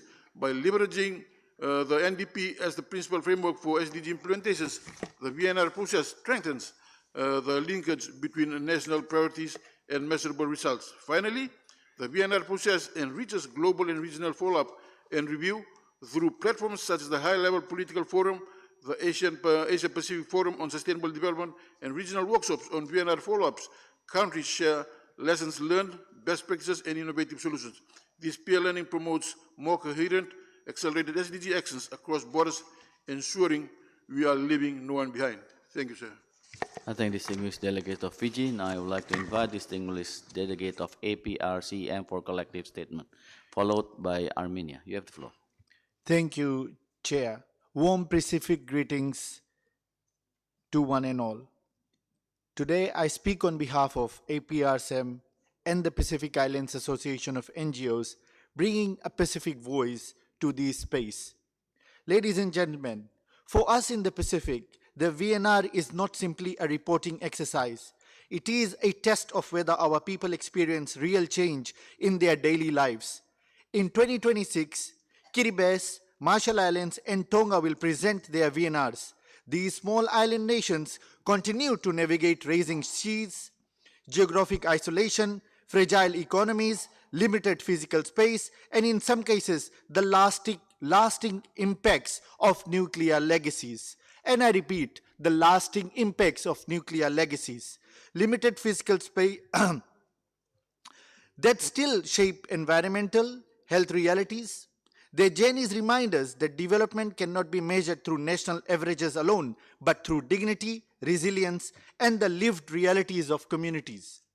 Across our region, civic space is tightening and consultations often remain limited or symbolic. A credible VNR must tell the full story, not only progress and successes, but also structural barriers and policy gaps. Community-generated, citizen-led data are essential because policies written without lived experience cannot deliver transformation. Financing remains one of the deepest structural gaps. Too often resources circulate at higher levels, while communities, local civil society, and frontline systems remain undersupported. From a Pacific perspective, finance must reach the ground, be predictable, and strengthen local ownership. Public money is people's money. It must be managed transparently and accountably to reduce inequality and improve lives. Climate finance must be anticipatory and locally delivered because for our communities, resilience is built before a crisis, not after natural disasters strike. Localization in the Pacific is not a slogan, it is a practice. It means partnerships grounded in respect, leadership by local actors, coordination and complementarity that strengthen community systems, real participation. It means policy influence reflecting lived priorities, capacity strengthening that empowers local institutions, and equitable financing that enables sustainable action. Climate justice remains urgent. Raising seas, stronger storms, natural disasters, and now the surge in HIV and drug pandemic are leading the Pacific to more crises. Adaptation, resilience, and social protection, health must adequately be financed, and community knowledge must guide action. In the Pacific, we know solutions already exist within our Distinguished Delegate communities. Apersim, What please we need is conclude the political. statement. What we need is a political will to recognize them, resource them, and scale them with justice, dignity, and shared responsibility. I thank you. I thank distinguished representative of APRSEM, and I would like to invite distinguished delegate of Armenia to be followed by Japan. You have the floor. Excellencies, distinguished delegates, voluntary nation reviews are far more than exporting exercises. For Armenia, they have become strategic instruments for monitoring, review, and accountability, driving accelerated implementation of the 2030 Agenda. Armenia adopted an innovative approach to its third PNR, structuring it around three mutually reinforcing pillars: humanitarian action, development, and peace. This novelty enabled analysis of progress and gaps based on the humanitarian development peace nexus. The findings of the VNR directly informed reforms in social protection, good governance, and the green transition, and further mainstreaming of the SDG targets across national policies, strategies, and budget planning. The VNR revealed that sustainable development, humanitarian response, and peace efforts at home and in the region must be addressed together to ensure durable and inclusive progress, while leaving no one behind. I would like to stress the importance of whole of government and whole of society engagement throughout preparation of the VNRs. Inclusive consultation with Parliament, civil society, the private sector, academia, and the development partners enable enhanced national ownership and evidence-based policy making. Another key finding was that we must embed the principle of leaving no one behind into planning, budgeting, and monitoring to accelerate the implementation of the 2030 Agenda. This requires sustained investment in quality, disaggregated data, stronger institutions, and reinforced partnerships at all levels. I thank you. I thank distinguished delegate of Armenia. Now I invite distinguished delegate of Japan, followed by APRSEM LGBTQEA plus constituency. You have the floor. Thank you, Mr. Chair. I extend my gratitude to the colleagues and Secretariat of ESCAP for organizing this session. As the deadline for the Agenda 2030 for Sustainable Development is only 4 years away, to accelerate efforts to achieve the SDGs, it is important to understand one's own country's position through the implementation of Voluntary National Review, VNR, as well as to gain insights into other countries' policies through their VNRs to utilize them for our own sustainable future. Japan conducted its third time of VNR last year, and I would like to share some lessons. First, Japan's experiences with measures to address declining birth rates and an aging population, promoting SDGs in rural areas and disaster risk reduction can serve as valuable references for many countries facing demographic changes and regional disparities.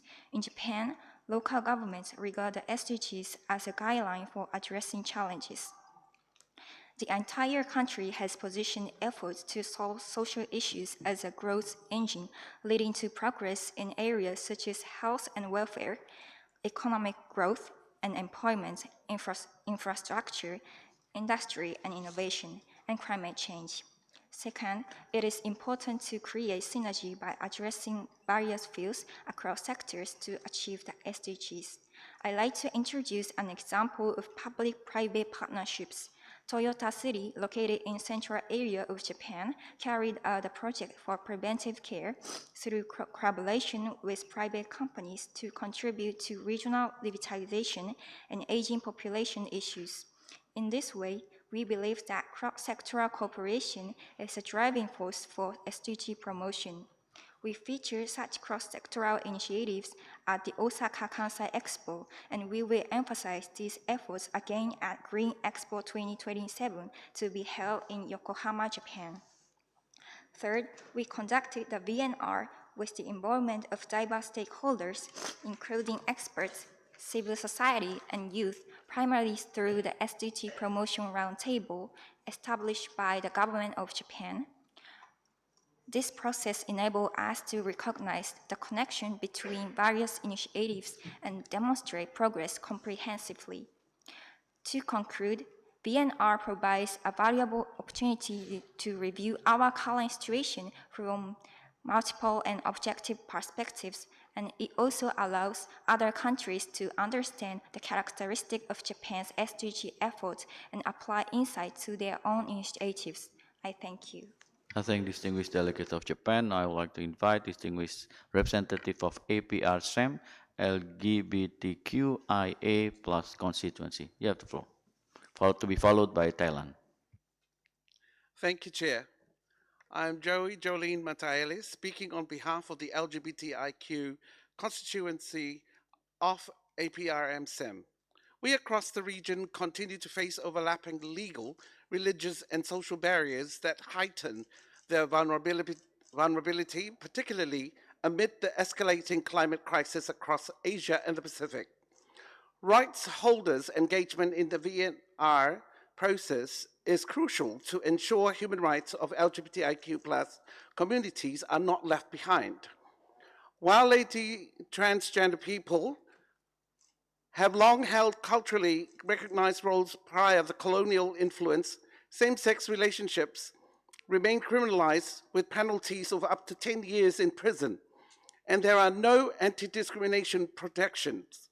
Strong conservative values incite violence against LGBTI people, shape legislation and public attitudes, often portraying homosexuality and incompatible with our social, societal, religious, and indigenous norms and lives of LGBTI individuals, continues to face discrimination and forms of violence, including incidents of violence such as the 2021 murder of a prominent activist alongside ongoing exclusion and limited access to essential resources and services.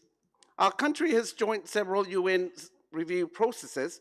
However, persistent challenges remain in how civil society organizations are engaged. Community-generated evidence and CSO documentations are rarely referenced as primary data sources, and when included, they are annexed rather than integrated into the core findings despite critical data gaps in the SDGs architecture.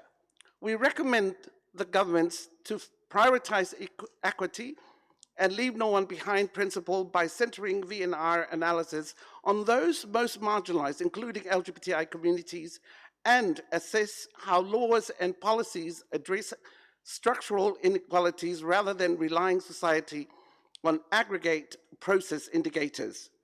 Create an enabling civic space and ensuring early, transparent, and continuous CSO engagement throughout the VNR cycle with clear modalities and allow civil society to shape analysis and recommendations. Institutionalize the collection and publication on gender and disaggregated data, and formally integrate community-generated evidence into core findings and policy recommendations. Amplify marginalized voices by guaranteeing please the conclude meaningful the representation of LGBTI people as rights holders in national and local SDG consultations and decision-making. And last but not the least, translate VNR commitments into budgeted actions plans with measurable targets shaped by the rights holders, and establish independent and community-led monitoring mechanisms to ensure accountability beyond the reporting process. Malo Apito, thank you for your time, Chair. I thank distinguished delegate APR Sam. Now I would like to invite distinguished delegate of Thailand to be followed by Republic of Korea. You have the floor. Chair, Excellencies, distinguished delegates. At the outset, I would like to thank this morning's panelists for their very practical insights. Thailand has just concluded our 2025 BNR, and we approached it as an implementation accelerator, not only a reporting exercise, but also an opportunity for mutual learning and stronger coordination across all sectors. From the process, allow me to share 3 reflections on data, stakeholder engagement and localization, and 1 cross-cutting enabler, peer learning. First, on data, to strengthen evidence-based SDG implementation and monitoring, in February last year, the Office of the National Economic and Social Development Council launched Thailand's SDG dashboard to centralize SDG-related data and provide public access.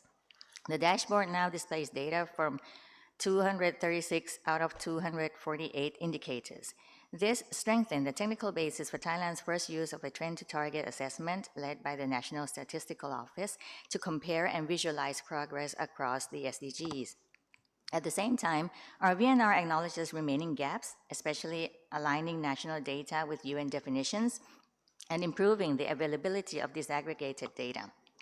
ESCAP's report highlights these as persistent regional challenges, noting that limited disaggregation and local-level data can mask inequalities behind national averages. And this is why ESCAP's LNOB analysis has been a helpful addition to Thailand's VNR. Second, on stakeholder engagement, inclusion improves both the credibility of the review and the usefulness of its recommendations. The Ministry of Foreign Affairs partnered with SDG Move to conduct consultations in Bangkok and 6 regions across the country to capture whole-of-society perspectives and local needs.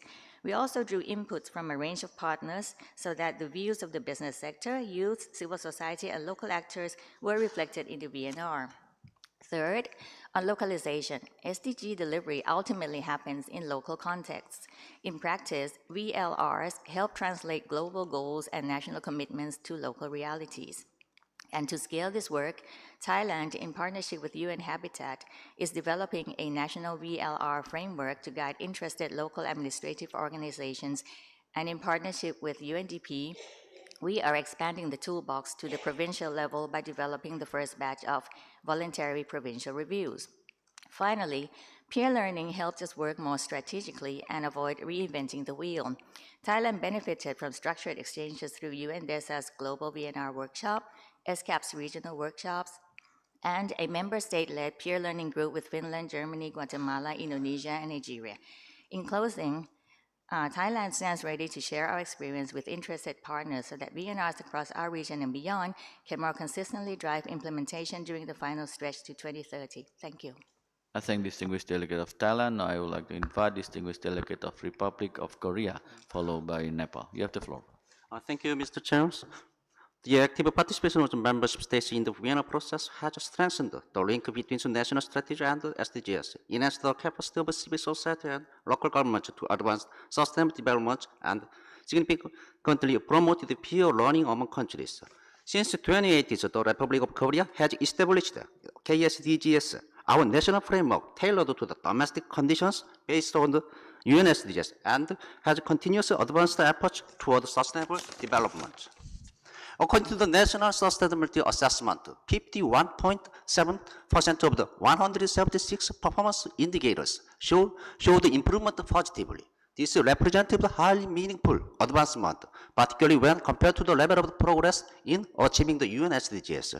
For example, the proportion of households below the minimum housing standard decreased from 6% in 2018 to 4% in 2022.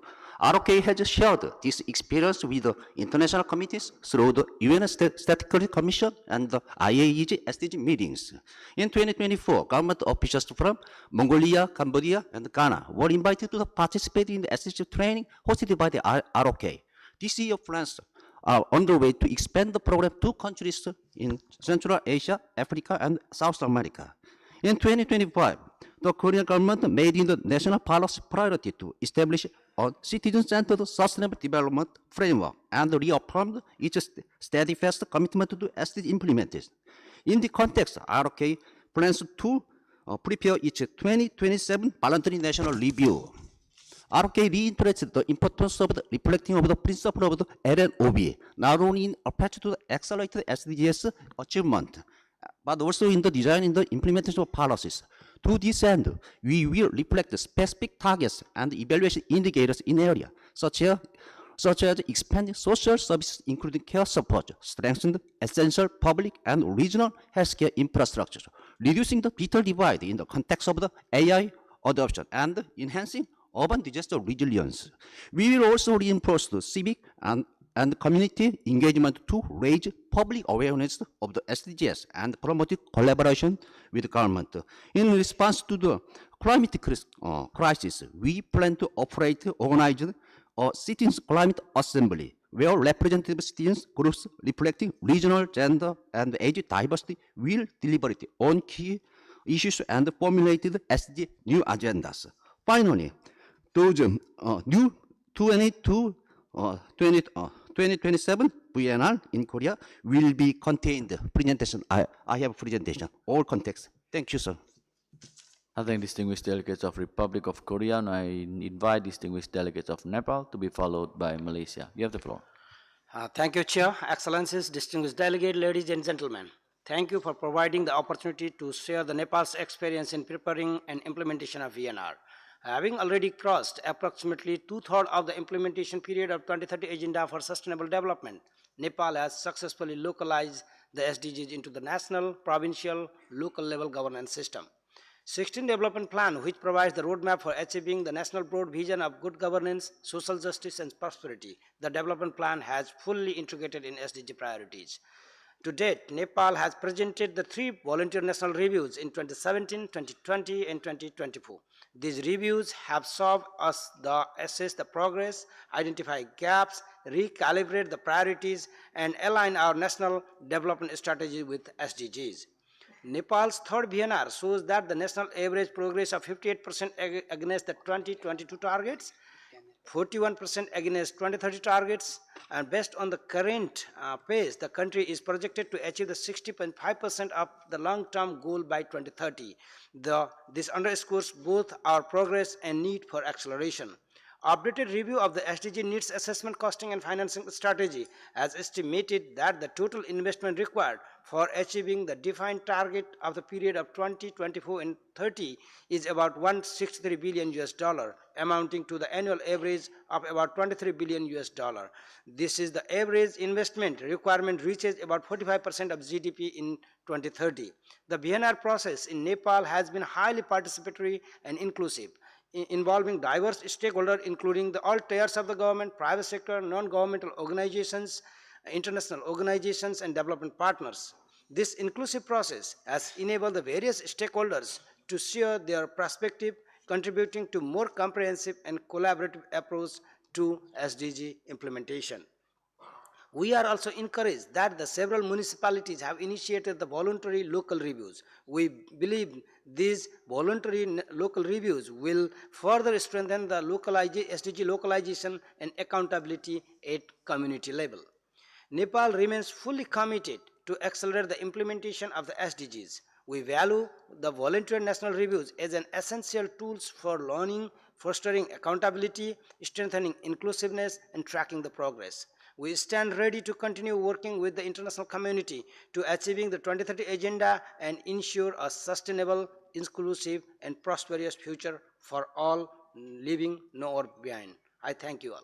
I thank distinguished delegate of Nepal. Now I invite distinguished delegate of Malaysia to be followed by APRCM Youth, Children, and Adolescent Constituency. You have the floor. Thank you, Mr. Chair, Excellencies, and distinguished delegates. Malaysia remains firmly committed to the 2030 Agenda, accelerating its implementation through the VNR process. Malaysia is proud of the accomplishment of the 2025 VNR, a comprehensive progress update that continues the vital work published in 2021 and 2017.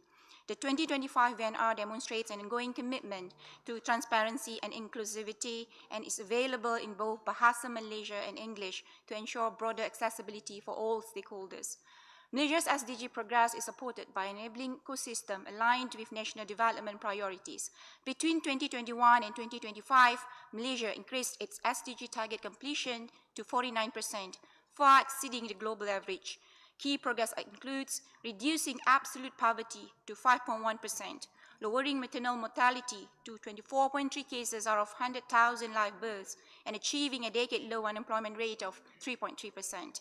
The nation also improved its corruption perceptions index ranking to 57th and successfully met its 100 million tree planting target ahead of schedule.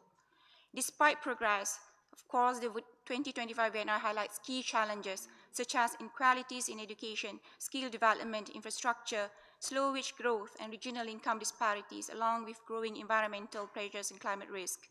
In addressing these challenges, Malaysia is shifting towards value creation-based economy to create high-skilled jobs and improve income levels. In managing green transitions, the National Energy Transition Roadmap and the upcoming National Adaptation Plan emphasize a just and cost-effective energy transition while ensuring benefits trickle down to each citizen. Malaysia is also strengthening its efforts in localizing SDG actions through community-driven projects to improve education access in remote areas. Excellencies and distinguished delegates, the development of the 2025 VNR was supported by strong governance and close collaboration with multiple stakeholders, including ministries, academia, the private sector, civil societies, local authorities, and UN agencies. Malaysia's experience with the 2025 VNR underlines the value of the process in strengthening SDG localization. Key lessons include enhancing data disaggregation and integrating local level inputs to reflect diverse realities while capturing informal sector dynamics. As Malaysia anticipates our 2029 VNR, we are looking beyond our borders to our global peers. We learned that progress is faster when it's shared. We invite all nations to join us in this chapter, transforming individual reports into a global blueprint. Let's bridge our successes to build a future that leaves no one behind. Thank you. I thank distinguished delegate of Malaysia. Now invite distinguished delegates of APR SEM, Youth, Children and Adolescent Constituency to be followed by Indonesia. You have the floor. Honorable Chair, Excellencies and colleagues, I speak on behalf of the APRCM Youth, Children and Adolescents constituencies. Voluntary national reviews are opportunities for reflection, course correction, and renewed political commitments. If we are to accelerate implementation of the SDGs, VNRs must evolve into transformative accountability mechanisms. Across Asia and the Pacific, we have seen encouraging efforts toward more participatory review processes. However, meaningful engagement of youth people remains uneven and limited. Other marginalized communities, including rural populations, indigenous people, persons with disabilities, communities discriminated against on work and descent, migrants, refugees, and gender diverse persons remain underrepresented as well in national reporting processes. To accelerate implementation, VNRs must be grounded in transparency, inclusion, and measurable follow-up. First, government must institutionalize meaningful and continuous rights holders engagement. It must be inclusive from planning and drafting to monitoring and implementation of follow-up actions through accessible formats like multilingual outreach, disability inclusive formats, and safe civic spaces. Second, VNRs must be data-driven and equity-focused. We call for systematic use of disaggregated data by gender, age, disability, geography, income, migration status, and other relevant characteristics to identify who is being left behind. Third, VNRs must link commitments to financing, outlining budget allocations, financing gaps, and debt constraints. Gender-responsive budgeting, climate finance transparency, and social protection investment tracking should be integrated into VNR frameworks. Lastly, VNRs should strengthen vertical and regional coherence. Local governments must be supported to develop voluntary local reviews that feed into national reporting. Regional fora should,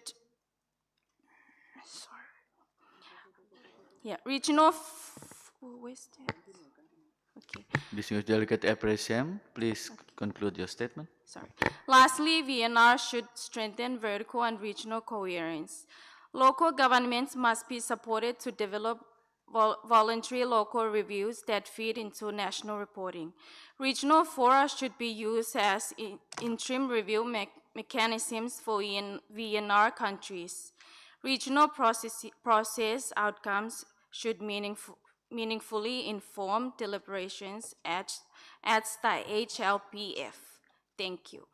Thank distinguished delegates of APRCM, Youth, Children, and Adolescent Constituency. Now I invite distinguished delegate of Indonesia to be followed by Lao PDR. You have the floor. Thank you, Mr. Chair. The 5 year leading to 2030 represent a decisive window for Indonesia as our fourth VNR coincides with a national leadership transition and the National Medium-Term Development Plan 2025 until 2029 and aligns our immediate SDG targets with Indonesia's Golden Vision 2045. Allow me to share 3 reflections from the 2025 VNR. First, Indonesia VNR process has evolved from descriptive reporting to analytical policymaking by leveraging disaggregated data from the National Socio-Economic Single Data System and 74 university SDG centers. This data-driven approach operationalizes the principle of leave no one behind. For instance, targeted studies have pinpointed persons with disabilities and the elderly in remote regions as those furthest behind. These insights allow us to move beyond broad interventions toward targeted budgeting and inclusive policies, ensuring that 62.7% of our indicators remain on track. Supreme Audit Institutions oversight also ensures that data-driven governance leads to tangible results. The VNR synchronizes private and civil sectors to turn high-level commitments into unified outcomes. We implement this through concrete initiatives such as the SDGs Action Register to ensure that commitments are translated into measurable implementation outcomes and enables systematic monitoring. Second, effective SDGs delivery also depends on localizations. Now, all 38 provinces in Indonesia are preparing participatory SDGs action plans. Central to this effort are VLRs. By conducting VLRs in at least 15 provinces and districts, such as Jakarta focus on urban livability, we capture bottom-up insights that national data might overlook. These local reviews ensure policy coherence, aligning national ambition with local realities like village-level plastic-to-energy projects, regenerative farming, and blue economy progresses. They provide a vital platform to address persistent disparities, such as the 80% urban-rural gap in clean water access, by highlighting the specific needs of the underdeveloped frontier and outermost regions in Indonesia. Third, international peer learning through the ESCAP twinning program with the Philippines and our peer learning group with partners like Germany and Thailand has significantly sharpened our 2025 VNR process, translating shared expertise into more robust national reporting. We urge the 2026 VNR cohort to adopt similar arrangement. Finally, Indonesia sees the VNR not an endpoint, but a catalyst to ensure the 2030 agenda serves as our moral compass Distinguished Delegate for a Indonesia, please sustainable conclude the world. statement. Thank you.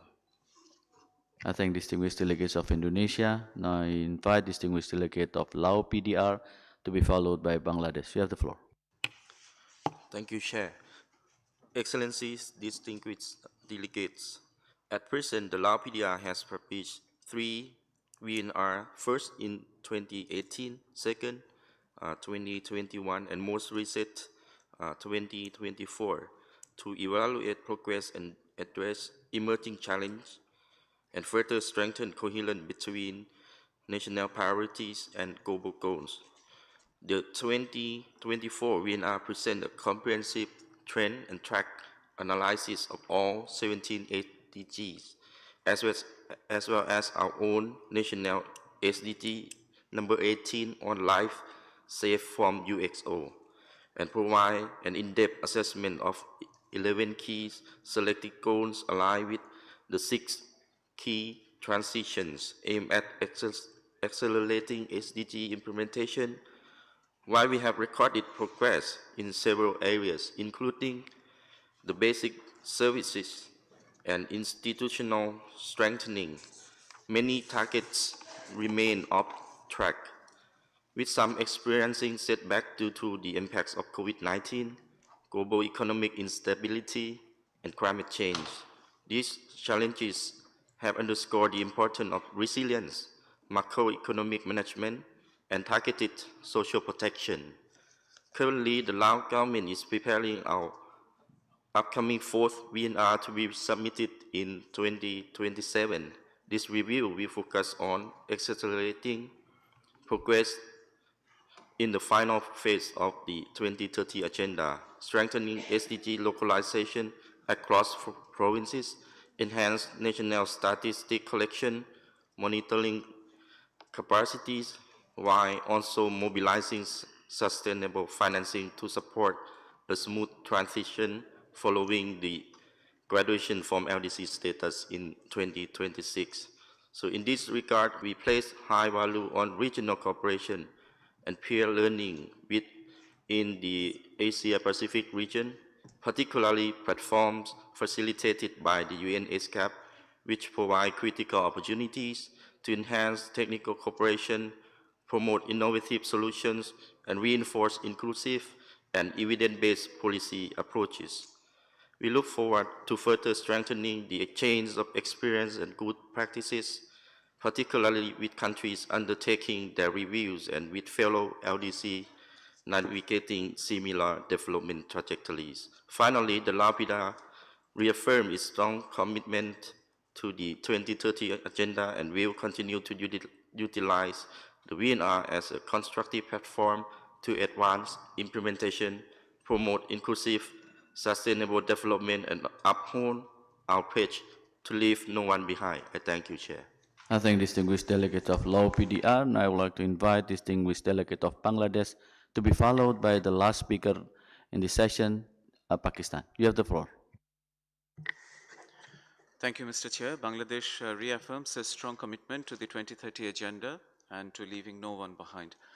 Despite facing multiple global and domestic challenges, including climate vulnerability, persistent inequalities, and protracted Rohingya humanitarian crisis, Bangladesh continues to advance steadily towards SDGs through nationally owned policies and development pathways.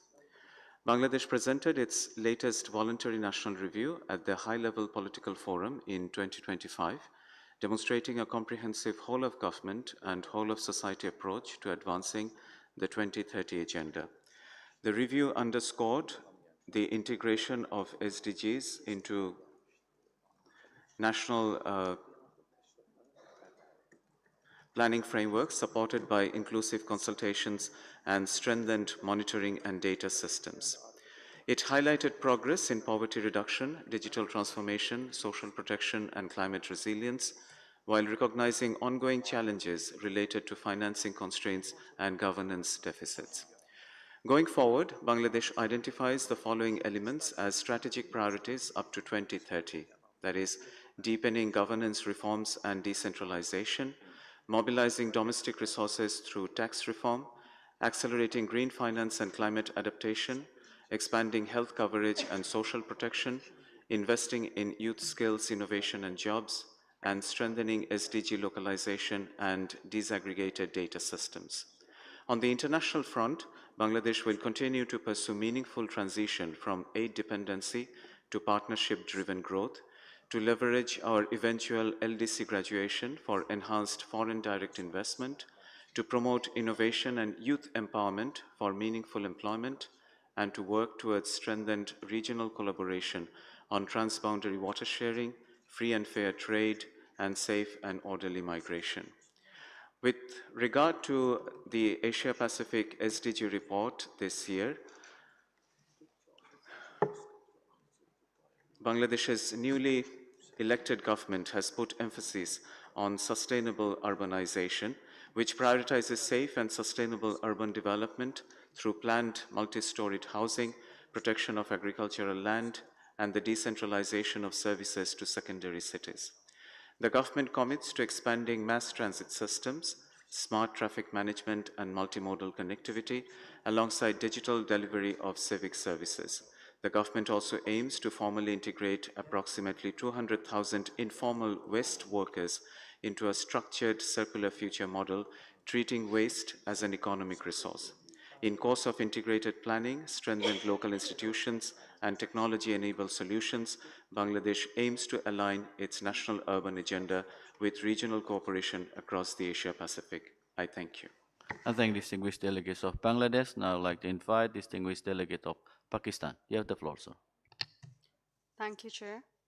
Pakistan views the voluntary national review not merely as a reporting exercise, but as a governance mechanism that strengthens implementation of the 2030 agenda.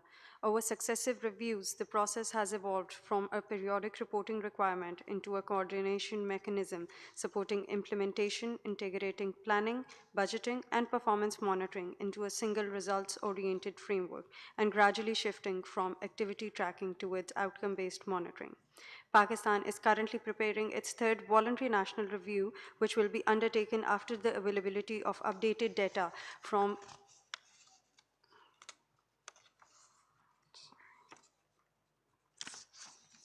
Pakistan's Social and Living Standards Measurement Survey. At present, data from the Household Integrated Economic Survey and the Agriculture Census are already being used to strengthen SDG monitoring and planning and to improve alignment between national priorities and subnational development planning. A central lesson from Pakistan's experience relates to the principle of leaving no one behind. Through recent multi-stakeholder focus group discussions held under the Global Partnership for Effective Development Cooperation, we engaged civil society, local governments, development partners, and vulnerable communities to identify practical barriers to inclusion. These consultations highlighted three priorities: improving last-mile service delivery, strengthening social protection outreach, and ensuring that local planning processes reflect the need of marginalized groups, including women, persons with disabilities, and communities in climate-affected areas. The VNR process has helped institutionalize these dialogues within policy formulation rather than treating them as standalone consultations. Localization of the SDGs remain the backbone of implementation. Pakistan has shifted from national-level reporting towards district-level ownership. The Pakistan Social and Living Standards Measurement Survey now produces district-level data covering approximately 31 SDG indicators, enabling evidence-based planning and targeted interventions and empowering districts to identify pockets of deprivation and design context-specific responses.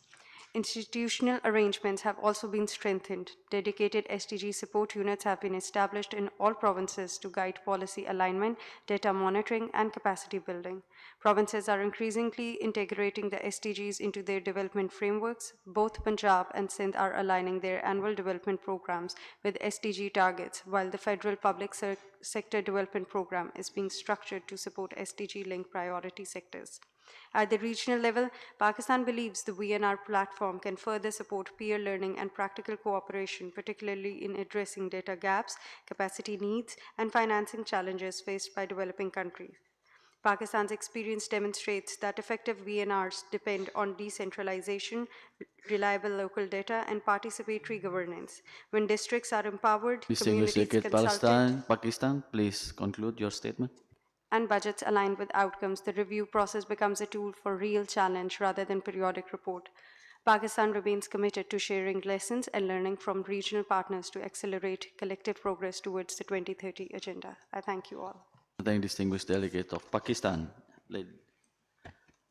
Distinguished delegates and participants, that was the last speaker on my list, and we have now reached the end of the time allotted for this agenda item.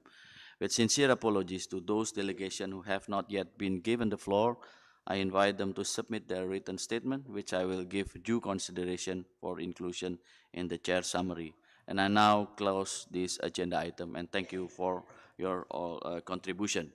As agreed with the APFSD chair, I will now hand over chairing to Mr. Hussein Husseinov, advisor to the Minister of Economy and Secretary of the National Coordination Council on Sustainable Development, Azerbaijan, fellow vice chair of the 13th APFSD. Thank you.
Excellencies, distinguished delegates, let me now proceed with agenda item 4, review of regional progress and opportunities for achieving the SDGs. Under this agenda item, we will consider 4 sub-items, which only item 4D this morning. And let me proceed with agenda item 4D, reporting on system-wide results of the United Nations at the regional level in Asia and Pacific in support of 2030 agenda. At the outset, we will hear the presentation of highlights as a system-wide result of United Nations Development System at the regional level by co-vice chairs at the Regional Collaborative Platform for Asia and Pacific. It's my pleasure now to invite Ms. Armida Salsa Al-Shabana, Under Secretary General of United Nations and Executive Secretary of ESCAP, to take the floor. Your Excellency, the floor is yours. Thank you very much, Mr. Chair. Excellencies, distinguished delegates, we are 4 years from 2030. The data, as shown in the SDG Progress Report, tell a clear story that progress in Asia and Pacific is real, but uneven and fragile. The region has leveraged decades of strong growth to significantly reduce poverty, improve health outcomes, expand digital connectivity, and increase access to water, sanitation, and electricity. We see strong momentum in health with sustained declines in maternal and child mortality. Innovation and infrastructure have advanced rapidly with near universal mobile coverage and expanding industrial capacity. There have also been continued gains in poverty reduction and access to clean water and sanitation. These achievements demonstrate the region's ability to deliver broad-based results. However, acceleration is needed. Environmental sustainability remains the main pressure point. Emissions continue to rise, biodiversity loss is ongoing, and marine ecosystems are increasingly strained. Without corrective action, these trends will undermine social and economic gains. At the same time, inequality persists, and there are significant gaps related to decent work, including stagnant income distribution and youth employment challenges. Financing constraints are tightening, with rising debt burdens, limiting fiscal space just as investment needs are increasing. The issue is not that progress has stalled, but that it must now be faster, greener, and more inclusive. Global commitments also provide a clear roadmap for this acceleration. The Pact for the Future calls for stronger multilateral cooperation and harnessing digital transformation to support sustainable development. The Seville Commitment on Financing for Development emphasizes expanding fiscal space, addressing debt vulnerabilities, and scaling up sustainable finance. Meanwhile, the Doha Political Declaration reaffirms the central importance of inclusion, social protection, and decent work. These agreements offer both direction and momentum for the decisive action needed in the final stretch to 2030. Together with member states, resident coordinators, and UN country teams, we have deepened collaboration in 2025 to drive collective action and build impact-oriented momentum through more integrated service delivery and stronger partnership. Allow me to highlight some key areas of regional collaboration this year. Climate action remains a defining priority.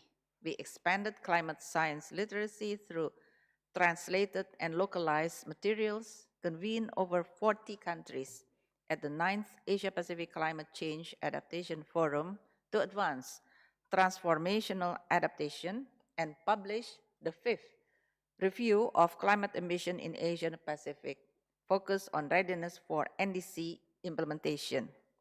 Support for the Secretary General's Early Warning for All initiative continued through coordinated action and national roadmaps, while anticipatory action was strengthened through risk analytics and data-driven decision-making. We advanced joint advocacy on human rights, gender equality, and humanitarian action, including through the Secretary General's Call for Action for Human Rights and the UN Gender Equality Acceleration Plan. Capacity was strengthened to implement the Sendai Framework Gender Action Plan and integrate gender into national disaster risk reduction strategies. The importance of the care economy as a pillar for inclusive growth was highlighted at the Asia-Pacific Care Learning Week, which also catalyzed progress on costing, financing, and interministerial coordination. We also strengthened regional to global linkages through the Asia-Pacific Global Accelerator Policy Forum and fostered a unified regional position for the World Summit on Social Development. We expanded the digital transformation repository to more than 300 documented initiatives to serve as a catalog of best practices and give curated support for digital governance and delivery to over a dozen requests. We also supported the 3rd UNESCO Global Forum on the Ethics of AI by convening a dedicated session on AI adoption and ethical standard. And finally, we continued strengthening national statistical system. SDG data coverage reached 55% last year, up from 45% in 2021. This reflects already progress toward more robust and inclusive data ecosystem. On 20 October 2025, RCP members partnered with other regional commissions to deliver a 24-hour global webinar marking World Statistics Day. The event showcased innovations across the regions. Let me also share with you one key area of collaboration to achieve regional efficiency. The Regional Operations Management Team, or OMT, delivered tangible improvements across administrative, finance, HR, and ICT function. Several key enablers were established. We put in place shared long-term agreement for travel and conference services and introduced AI-driven automation tools to streamline administrative processes. We also saw cost savings through cross-tier collaboration. In Pakistan, a joint operational safety and health training initiative with the Pakistan OMT, leveraging ILO expertise, was delivered at a cost of just $5,000, generating approximately $35,000 in savings. Inclusion has also been strengthened. A regional disability inclusion webinar series empowered UN country teams to take immediate action, including accessibility audits and inclusive procurement planning. In Asia-Pacific region, country teams have started to initiate the Common Back Office or CBO initiative on local collaboration contributing to the efficiency agenda. Vietnam successfully added more HR services to their existing CBO in 2025, and Pakistan is also in the initial stages of implementing a CBO. Already this year, in 2026, the Philippines has submitted its intention to establish a CBO, and potential CBOs in the region are lined up for India, Laos PDR, Sri Lanka, Thailand, and Timor-Leste. For Thailand, a CBO would complement the establishment of a common administrative platform, which is applicable to all UN Secretariat entities. And finally, the UN Conference Center, UNCC, this place here in Bangkok, continued to serve as a regional hub of about 3,000 meetings hosted in 2025. Approximately one-third were organized by non-ESCAP UN entities, supported through efficient one-stop conference services, covering protocol, travel, and even event management.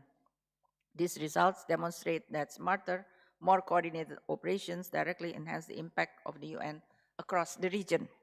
To this end, let me commend the efforts of the various agencies that are part of our RCP for the progress we have made as one UN entity. Let me also thank UNDP and DCO who serve alongside ESCAP as part of the Secretariat, RCP Secretariat. Mr. Chair, Excellencies, distinguished participants, the country highlights shown here are just a snapshot of the joint achievement of the UN development system in Asia-Pacific. We look forward to further engagement with countries to share voices and perspectives. At the national level, we will continue to deliver more integrated and coherent support to the RCs and UN country teams. This is something that my co-vice chair will speak to in more detail. Thank you very much, and I will now hand over to Kani Wignaraja, my co-vice chair. Thank you very much, Madam Executive Secretary, for this interesting and valuable presentation. I now have the pleasure to introduce video message from Ms. Kani Wignaraja, Assistant Secretary General, Regional Director of Bureau for Asian Pacific, to continue the presentation of the system-wide results of the United Nations development at the regional forum. Dear Kani, the floor is yours. Excellencies, distinguished participants, it is a real pleasure to present this year's report on system-wide results of the UN development system in Asia and the Pacific. This report shows you that in 2025, the UN development system significantly strengthened its collective capacity to support countries with demand-driven and results-focused actions. Now, we did this while ensuring we also support and work across intergovernmental and UN regional development platforms, the two connect. Through the Regional Collaborative Platform, which we call the RCP, we came together to better support resident coordinators and UN country teams across 38 countries last year, as they ensure UN support to intensify climate impacts, economic uncertainty, demographic shifts you see in your country, and persistent inequalities. So this year's report shows how our system, in the spirit of UN80, has shifted efforts towards a more agile, data-informed, and future-oriented UN development system to serve our member states at both country and regional levels. Now, 5 illustrations. First, climate action remained central. We brought together policymakers, experts, and communities for Clean Air Week, the International Day of Clean Air for Blue Skies, the 9th Asia-Pacific Climate Change Adaptation Forum, and the Seoul Initiative Network Forum. Now, these engagements sharpened ambition on adaptation, air quality, and NDC implementation, and facilitated learning across countries. Regional expertise translated directly into country support, such as strengthening greenhouse gas inventories and reporting systems, for instance, in Bhutan and Papua New Guinea. Now, second, we help deepen resilience by scaling up disaster risk governance and preparedness. You may have heard of the Delta Resilience System, which is improving disaster loss and damage tracking in places such as Cambodia, Kiribati, Lao PDR, and the Maldives. And through the Early Warning for All initiative, countries from Bangladesh to Tonga advanced early warning systems that today saves more lives and livelihoods. Third, countries also called on us for support on inclusive growth and social protection, and we delivered. The Asia-Pacific Global Accelerator Policy Forum strengthened joint UN support for just transitions under the Global Accelerator on Jobs and Social Protection. And regional dialogues fed into these global processes, including as preparation for the Second World Summit for Social Development. We supported Indonesia advance aligning climate resilient social protection reforms with its Accelerator roadmap, and Vietnam to enhance fiscal tools for more inclusive shock responsive systems. Now, fourth, if I focus on human rights and gender equality, collaboration with ASEAN, for example, deepened last year. This included aligning disaster governance with the Sendai Framework Gender Action Plan and convening the first ever ASEAN regional dialogue on violence against women and children. Fifth and finally, to illustrate, on digital transformation, we shared taxonomies, toolkits, and analytics and helped UN country teams move coherent interagency action in this space. For instance, the Digital Transformation Repository shares 300 initiatives, while regional seminars strengthen capacity on AI governance and digital public infrastructure. Joint missions have supported several countries' progress in this area, aligned with the Global Digital Compact. So if 2025 showed us anything, it is that a strong, robust, and well-coordinated UN development system through our RCP works to connect and support regional and national agendas, and is even more indispensable in such turbulent, uncertain times. So we remain committed to further collaboration, sharper analytics, and delivering this kind of integrated, high-impact support to accelerate progress in areas that you define for 2026. A happy Lunar New Year to all of you who celebrate, and as expected, in the Year of the Horse, we embrace the energy and forward momentum with all of you. Thank you. Thank you very much for the important video message. Excellencies, distinguished delegates, I'm now pleased to invite the distinguished delegates to intervene on agenda item 4D on the system-wide result of United Nations at the regional level in Asia and Pacific in support of 2030 agenda. I will open the floor for statements from delegates in the speaking order as received from the Secretariat. I kindly remind delegates to limit their statement to no longer than 3 minutes length to allow all delegates opportunities to speak. I recognize the distinguished delegates from Republic of Korea to be followed by distinguished delegates Malaysia.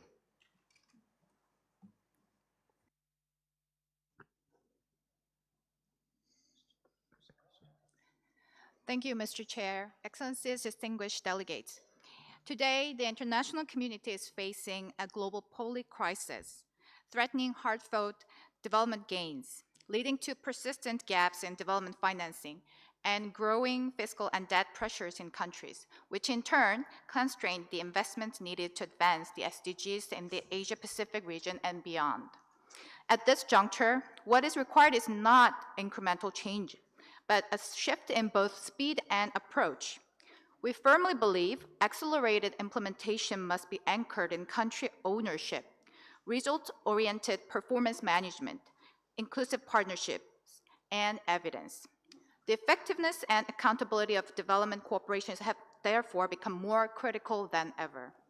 Against this backdrop, the Republic of Korea played an active role in ensuring that development effectiveness based on country ownership, focus on results, inclusive partnerships, transparency, and mutual accountability was reflected in the Sevilla Commitment, the outcome document of the Fourth International Conference on Financing for Development. Furthermore, the ROK is currently serving as a co-chair of the Group of Friends of International Development Cooperation Effectiveness, launched this January in New York. We warmly invite ESCAP member countries to engage in this group as a platform for dialogue and knowledge sharing, contributing to SDG 17. Our efforts to improve development effectiveness are also well manifested in the midterm strategy for development cooperation for the next 5 years, which focuses on establishing an integrated ODA system, strengthening accountability frameworks, and enhancing country ownership. At the same time, the ROK has been strengthening partnerships with countries across the Asia-Pacific region through various development cooperation programs in an effort to contribute to progress on SDGs. The Asia-Pacific region remains Korea's top priority in development cooperation. In 2025, it accounted for 1/3 of Korea's bilateral ODA, the largest share among all regions, with various initiatives ranging from capacity building to ICT. For instance, Korea supports the construction of water supply and wastewater treatment facilities to improve public health and sanitation in line with SDG 6. In addition, the ROK supports partner countries' SDG 11 implementation through the construction of economic infrastructure, such as railways and roads, while also improving quality of life by investing in social infrastructure, including health, medical, and education facilities. In closing, we remain committed to accelerating SDG implementation and delivering tangible and lasting results on the ground through effective development cooperation, enhanced mobilization of development finance, and strengthen multilateral cooperation. I thank you. Thank you very much, distinguished delegates from the Republic of Korea. And I would like to give the floor, distinguished delegate from Malaysia, to be followed by APRCM collective statement. Mr. Chair, Excellencies and distinguished delegates, Malaysia reaffirms its commitment to achieving the 2030 Agenda. We acknowledge the crucial roles the United Nations plays in ensuring progress towards the Sustainable Development Goal is met. For Malaysia, the year 2026 marks a transformative milestone under the 13th Malaysia Plan, the National Economic and Social Development Master Plan from 2026 to 2030. Themed as Reshaping Development, this plan is our strategic vehicle to realize the economy Madani aspiration, focusing on raising the ceiling of economic growth and the floor of the people's living standard. To advance economic complexity and digital integration, Malaysia prioritized this strategy through the National AI Action Plan 2026-2030 and a comprehensive GovTech ecosystem. We call on the UN to facilitate regional innovation network and technology transfer, ensuring that digital literacy and AI adoption reach micro and small and medium enterprise and rural communities to bridge the development disparities noted in the sub-regional forum. Malaysia emphasized the transition to a green economy, exploring renewable energy, smart grid, and hydrogen fuel. We urge the United Nations to provide technical assistance and innovative financing to de-risk high upfront costs and support cross-border power trade within the ASEAN sub-region, ensuring that energy remains affordable and for vulnerable households. Rapid urbanization requires a shift towards sustainable and smart cities. We look to the UN to support the localization of the SDGs and to strengthen regional capacity solutions, such as the integrated water resource management, to mitigate climate risks like flood and saltwater intrusion through sub-regional resource and knowledge exchange.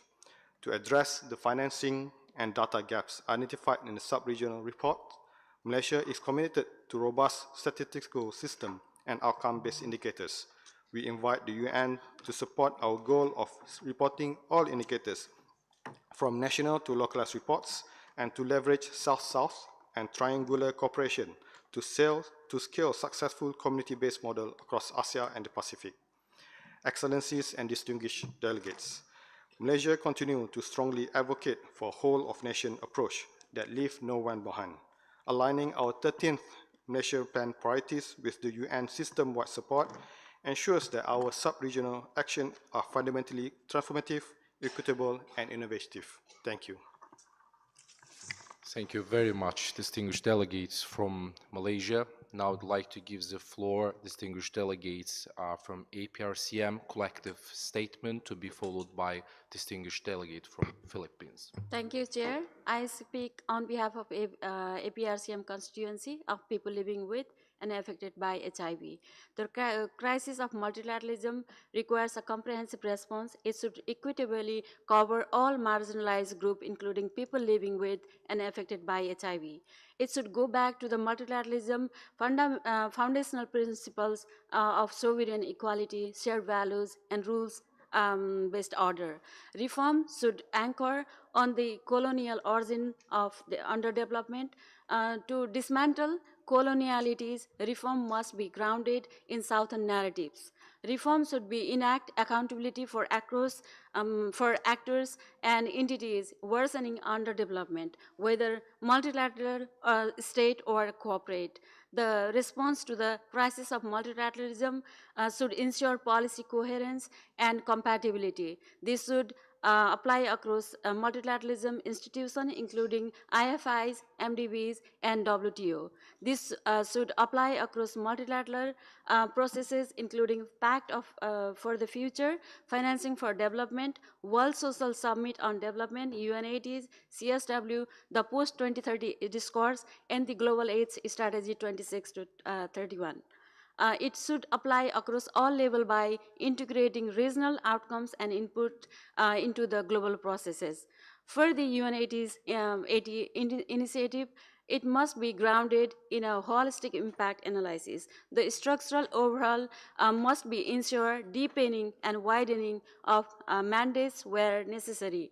Based on Rio Plus 20, the mandates implementation review must uphold the principle of no regression. Finally, to safeguard the hard-fought gains of people's struggle across the multilateral spaces, reform should align with the normative framework, principles, and consideration, revitalize multilateralism with the people's development lens. It is time to redistribute global power for a more just, responsive, and people-centered multilateralism. I thank you. Thank you very much, and I'd like to thank all delegates for saving time. Now I'd like to give the floor distinguished delegates from Philippines to be followed by distinguished delegates Bangladesh. Excellencies, esteemed delegates, ladies and gentlemen, good morning.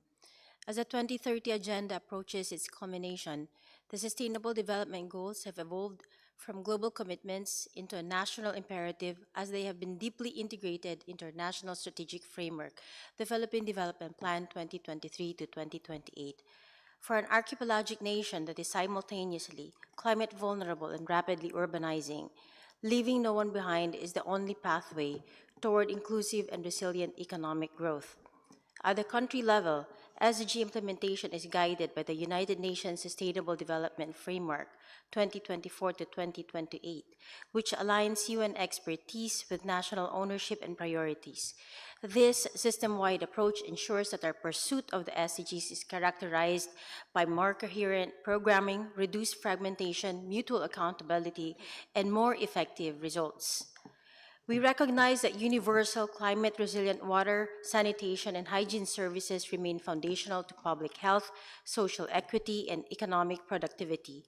We have strengthened watershed management, improved access to safe drinking water in vulnerable and remote communities, and reinforced institutional coordination. This integrated approach has been critical in building resilience. As the Philippines advances its nationally determined contributions, coordinated technical assistance, policy support, and financing facilitation have helped scale solar, wind, and off-grid solutions, particularly in island and last-mile communities.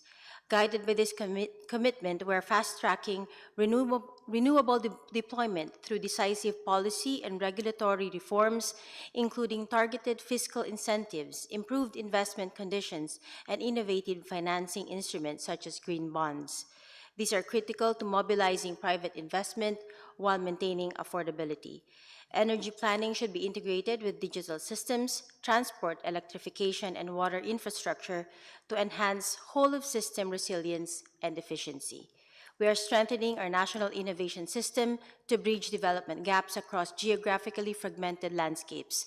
We are strengthening R&D capacity to foster an enabling innovation environment. The National Innovation Fund supports early-stage innovators in turning ideas into practical, community-based solutions that drive an inclusive and resilient economy. Achieving integrated infrastructure outcomes requires coherent governance frameworks, interoperable data systems, and coordinated public investment strategies across sectors. On SDG 11, with more than half of our population living in urban areas, partnerships have strengthened sustainable urban planning through urban carrying capacity assessment, which is an approach that evaluates ecological limits, infrastructure capacity, and resource availability to guide responsible growth. Alongside investments in green public transport, disaster-resilient housing, and nature-based solutions, these efforts help ensure that urban expansion remains inclusive, climate-responsive, and aligned with disaster risk reduction and long-term resilience strategies.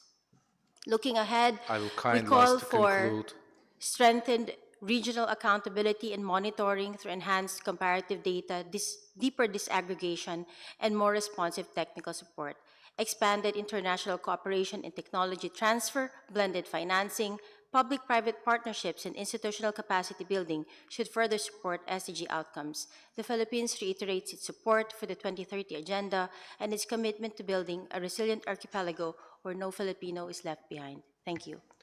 Thank you, distinguished delegates from Philippines. Now I would like to give the floor distinguished delegates from Bangladesh, to be followed by APRCM, people affected by conflicts and disaster constituency.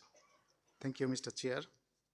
Bangladesh thanks the Secretariat for the comprehensive report on system-wide results of the United Nations at the regional level in Asia and the Pacific. We acknowledge with appreciation the leadership of ESCAP in fostering the regional cooperation policy coherence and integrated support for the implementation of 2030 Agenda. Mr. Chair, in this context, Bangladesh underscores the importance of continued coordination and enhanced UN system-wide support at the regional level to ensure a smooth and sustainable transition.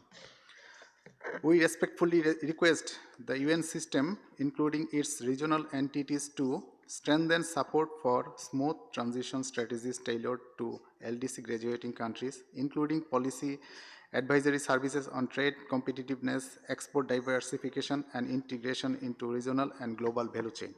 Second, enhance assistance in mobilizing innovative and climate-resilient financing, particularly in light of shrinking concessional resources following graduation. Third, expand cooperation on digital transformation, data system, and technology transfer to support productivity growth and inclusive development. Fourth, deepen collaboration on climate adaptation, disaster risk reduction, and loss and damage, recognizing that structural vulnerabilities don't disappear with graduation. Mr. Chair, as a climate vulnerable and disaster-prone country, Bangladesh continues to face multidimensional risks that require sustained regional solidarity and system-wide coherence.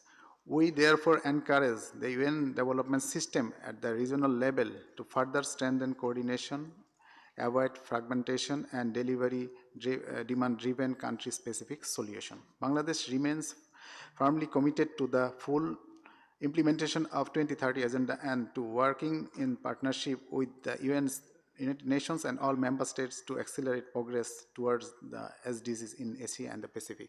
I thank you all. Thank you very much, distinguished delegates from Bangladesh. I would like to give the floor to distinguished delegates APRCM, people affected by conflicts and disaster, to be followed by Sweden. Thank you, Chair. I'm speaking on behalf of APRCM's people affected by conflict and disaster constituency. Across Asia and the Pacific, communities are living at the intersection of escalating conflicts, climate-induced disaster, and deepening inequalities.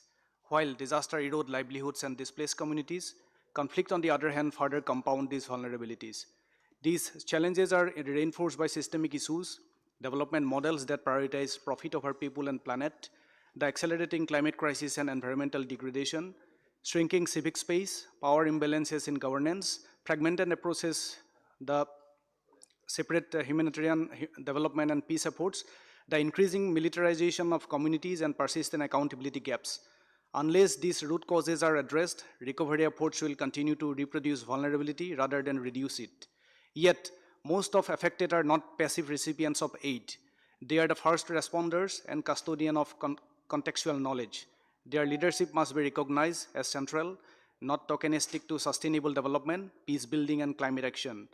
We therefore call for renewed commitment to accountability and protection of rights alongside following actions. First, deliver on grand bargain commitments by advancing localization through predictable, flexible, and direct funding to rights holders at the local level, localize resilience and humanitarian actions by recognizing the communities as equal partners, rechannel security and military expenditure towards social development programs and peace building and conflict prevention initiative, decrease funding for militarized policing and counterinsurgency program that only criminalize dissent, target indigenous peoples, and protect corporate assets over human lives. Third, strengthen local capacity and genuine partnership with the right holders through sustained public investment in institution, knowledge exchange, and community-led innovation.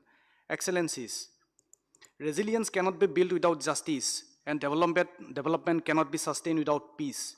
Let us move from commitment to implementation, from consultation to co-creation, and from vulnerability to dignity, equity, and resilience. Development justice now. Thank you. Thank you very much, distinguished delegate from APRCM. And now I'd like to give the floor to our last speaker in my list, distinguished delegates from Sweden. Thank you. Distinguished Chair, Excellencies, delegates, and partners. We are living in a time of transition. Around the world, global cooperation is under pressure, and the principles of international law are being challenged. Now, more than ever, we need to commit ourselves to a rules-based world order with an effective multilateral system. In line with the SDG priorities, Swedish development cooperation will contribute to accelerate the global green transition and strengthen climate action in order to support the implementation of the Paris Agreement and the Kunming-Montreal Global Biodiversity Framework. A low-carbon development will be advanced through investments in renewable energy, water security, and nature-based solutions, areas that Sweden has prioritized globally. To mobilize financing for sustainable development, synergies between aid, trade, technological innovation, and new financing solutions will be sought and strengthened. The Swedish Development Cooperation will focus on engaging and mobilizing a wider range of actors, particularly the private sector, to participate and invest in sustainable solutions and development. The private sector involvement is essential to drive long-term impact. At the same time, economic development must be inclusive, and the transition we jointly pursue must be just. Sweden will remain a strong actor for democracy, human rights, freedom, and the rule of law in order to increase people's freedom and opportunity to combat oppression. We will also work to strengthen civil society, recognizing its vital role in shaping resilient and democratic societies. Swedish Development Cooperation will also support women's and girls' rights, including sexual and reproductive health and rights, as well as efforts to eliminate gender-based violence. We will also promote the use of gender disaggregated statistics to address existing data gaps. In the Asia-Pacific region, Sweden's development cooperation emphasizes the importance of coordinated action across sectors, transparent and accountable governance, a just green and blue transition, and evidence-based decision-making. These principles remain essential for effective SDG monitoring, collaboration, and implementation. We look forward to deepening our cooperation and contributing to the solutions emerging from this forum. Thank you. Thank you very much, distinguished delegates from Sweden. I see that there are no more delegations who wish to take the floor. And allow me to close the session and thank you for all contribution and for excellent meeting. I'll give some short information about this afternoon as well. At 13 hours, the two parallel SDG roundtable discussion will be held, specifically on goal 6 and 7, in parallel followed by the roundtable on goal 11 and UN Water Conference regional consultation. Tomorrow meeting, the SDG roundtable discussion will be on goal 9 and financing for development. Complete SDG profile for each goal and for financing for development are available on APFST website. The forum will resume the plenary tomorrow this afternoon at 14 hours in the ESCAP hall to continue with agenda item 4. I'd like to invite the Secretariat to make some housekeeping announcement. Please, Juliet. Thank you, Chair. And as indicated by the Chair, we'll next have 3 roundtables this afternoon, followed by 2 tomorrow morning, starting at 9 a.m. We'll also have a series of events after the SDG roundtables and before the lunch and after lunch break, hosted by member states, UN entities, and other partners. Please kindly refer to the APFSD website and click on the Events tab, and you will see the links that will provide details on all of the side events and other events happening during the week. Thank you. Thank you, Juliet. Thank you. The meeting is adjourned. Thank you very much.